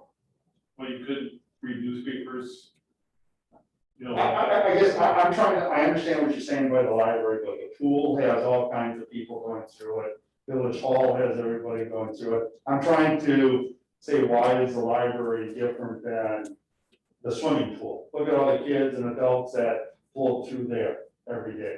If they don't like linger in the bathrooms from it, they're outside at the pool and you're in the library. I'm just in Village Hall. Like I say, I just think it's one of these things that would be difficult. So the motion is to require masks at the library. Let's do a roll call vote. Trustee Brochus, No. trustee Thuzius, No. trustee Brunner, No. Trustee Paul Mikowski, Yes. trustee Hartman, Yep. trustee Calibator, No. President Langfeld. No. So then that motion fails. We're on the original motion for the strong recommendation that the village will send out for people using our programming in our buildings. Any more discussion on that one? Roll call vote, please. Trustee Paul Mikowski, No. trustee Hartman, Yes. trustee Calibator, Yeah. trustee Brochus, Yes. trustee Thuzius, Yes. trustee Brunner, Yes. president Langfeld. Yes. All right. Anything else related to MASH? All right. The 5 and 6 was pulled. I'm just asking for that to be referred to. My motion would be to refer both items to the finance committee. All right, I have a motion and a second. Any discussion? Can I just ask why? Yeah, because two things. One, it's not clear on what the changes are. You saw in there, and I don't think it reflects what the committee was suggesting. That's my opinion. I want to bring it back. So, but that it doesn't reflect what I think it should be. Right, and I listened to that meeting and I understand what the committee was trying to say. Can I just speak real quickly on the debt service part? When inside of that policy, when we talk about how we're only gonna borrow for capital costs and, you know, it got switched to a shell, and I think you wanted to loosen that to allow for operations. I for one, am not gonna be in support of that. I don't think there should be any capital borrowing for operations. Well, I don't want to get into it, but that's not exactly the reasoning behind it. I think what the reasoning was that there are times where there's an emergency where you might need to borrow, like during the pandemic, there were government bodies that had to borrow to make payroll because they didn't have the revenue coming in. So I think that was what people were talking about. There may be emergency situations where there would be a need, and that's where the language is not clear. And that, but we'll discuss that later, but just so you know, there was no suggestion from the committee at all that we would be using borrowing to hit operations on a regular basis or as a practice. Okay, well, was it? All right, so I have a motion and a second. Any other discussion on this? All in favor, say aye. Aye. All opposed, the same. Motion carries. All right, future agenda items. Any? All right. Can I have a motion to go into closed session number 1? I'll make a motion to go into the first closed session. Roll call. What do I have a second? Second. All right, do I have a roll call vote, please? Trustee Calibator, Yes. Yes. trustee Brochus, Yes. trustee Paul Mikowski, Yes. trustee Thuzius, Yes. trustee Brunner, Yes. trustee Hartman, Yes. president Langfeld. Yes. We are in closed motion. I will let Bill fill you in on all this, on this one. As I said, Real quick. Oh, yeah, we gotta shut.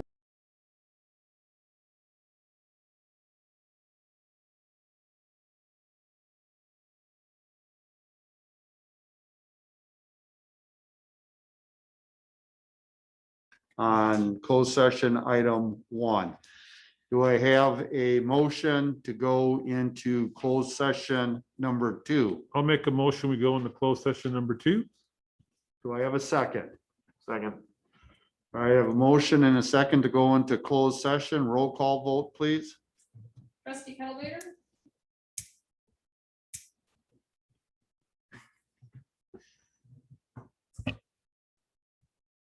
There she is. Let's give her a second to rejoin the group. All right.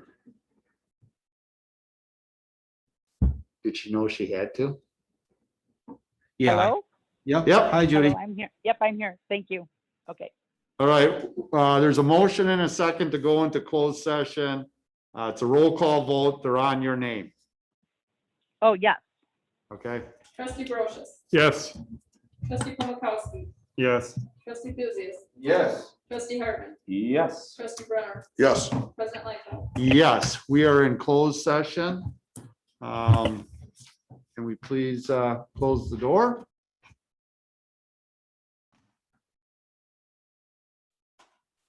All right, we are back into open session. There will be no action taken on closed session number 2. Do I have a motion to go into closed session for closed session number 3? Second. I have a motion and a second. Any discussion? Roll call vote, please. Trustee Calvater,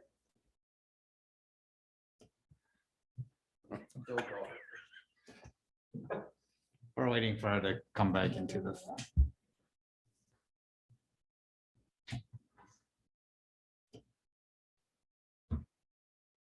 There she is. Hey Judy, we're on, there's been a motion and a second to go into closed session number 3 here, and you've been called upon. Can you hear me? Yep, we can hear you. Can Oh, you- yep. Then I'm a yes. Sorry. Yep. trustee Brochus, Yes. trustee Polakowski, Yes. trustee Lucius, Yes. trustee Hartman, Yes. trustee Brunner, Yes. president Lightfoot. Yes. All right, we are in closed session. Did you send out the evaluation? So everybody's had that, all right. What I'd like to do, Bill.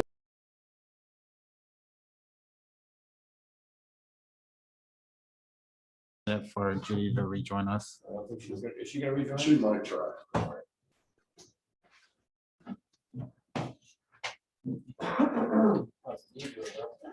Are we recording? Yeah, we're recording. Okay, so we're back into open session. I think we should just go ahead. Do I have a motion?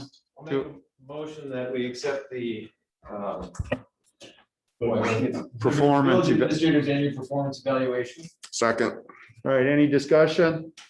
All in favor, say aye. Aye. All opposed, same. Do I have a motion for adjournment?